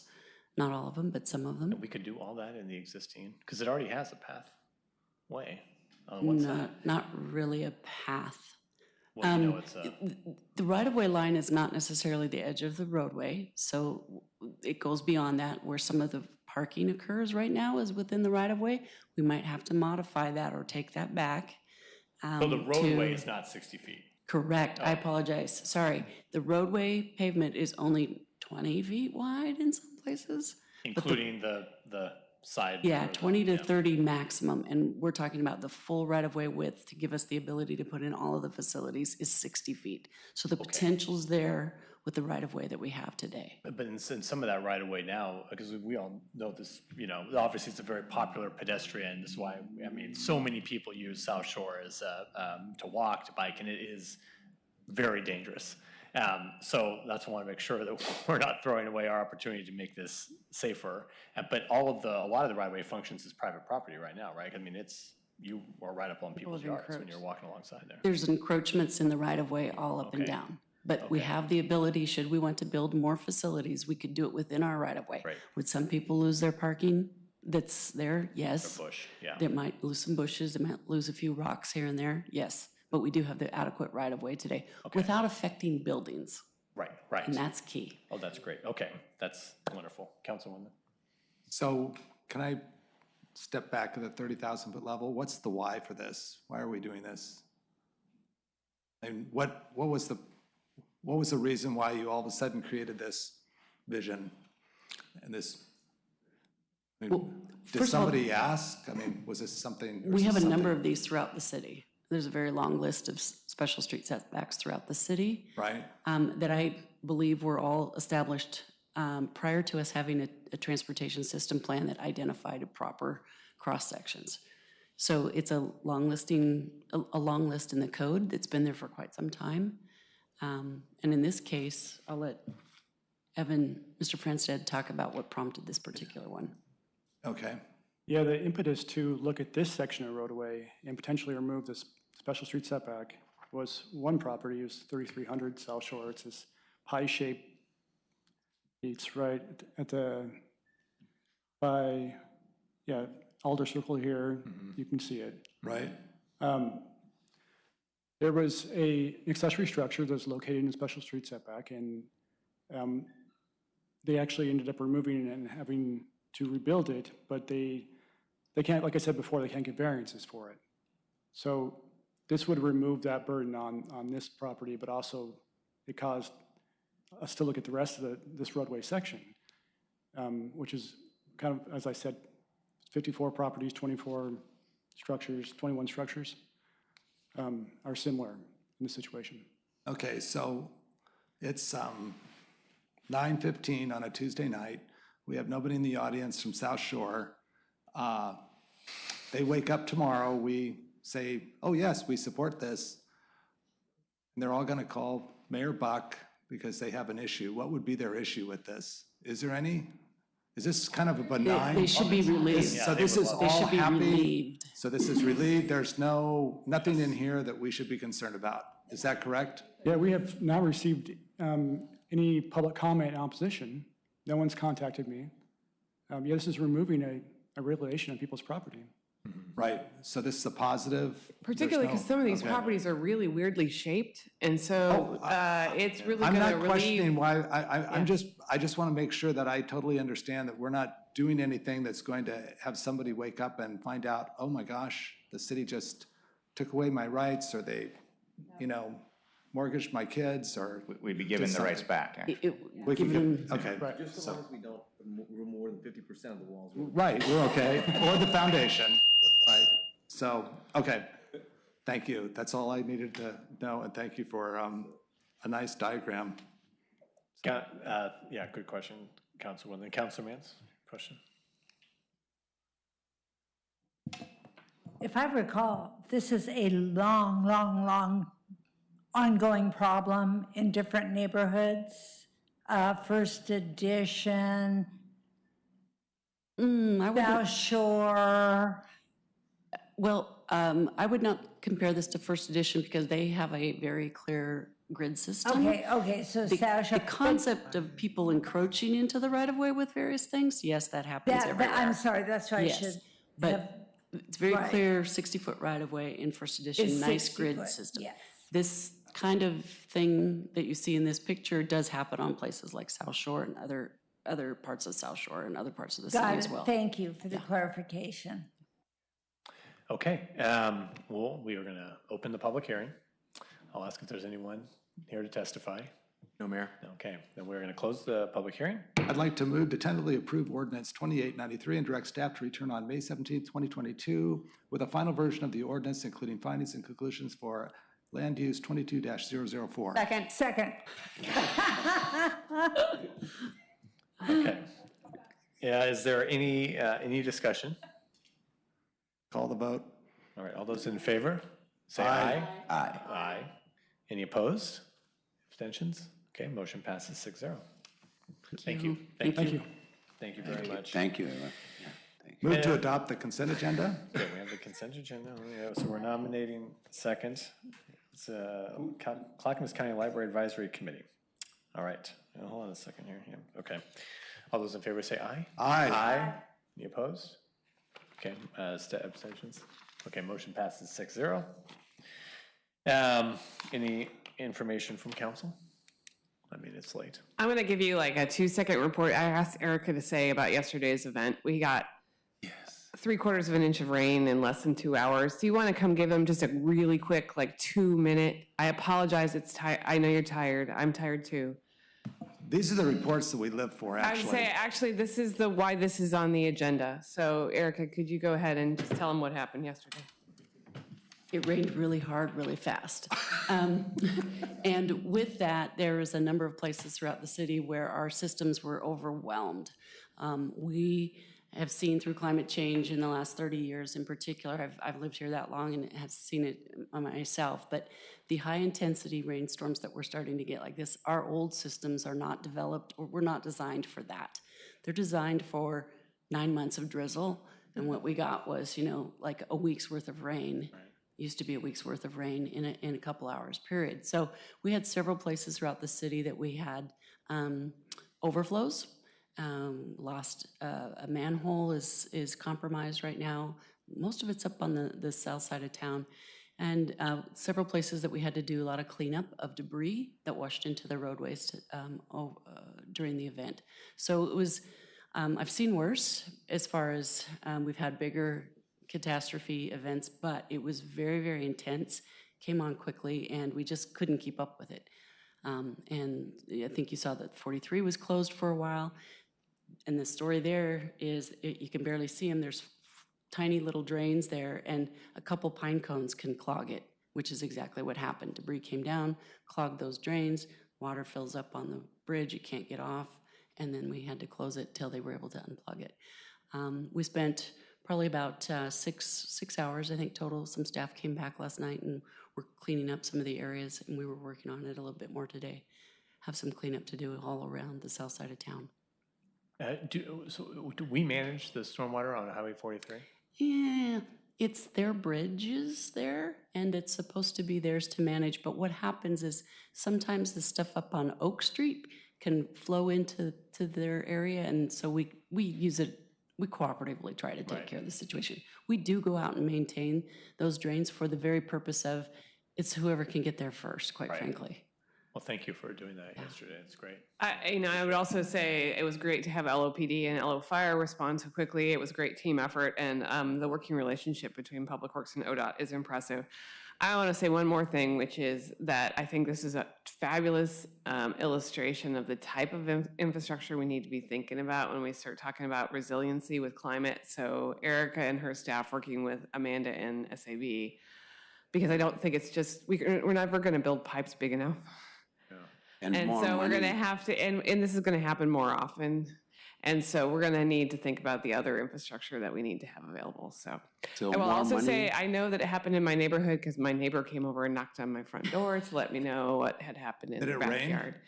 No, their backyard washed out because of flooding up the hill. So I'm sorry for my neighbor.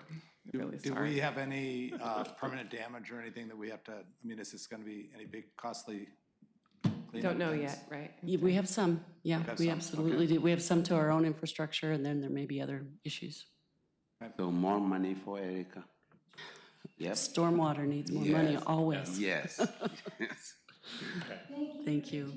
Thank you. Yeah, thank you so much. Well done. Thank you, Erica. Okay, we are adjourned. Thank you. Up.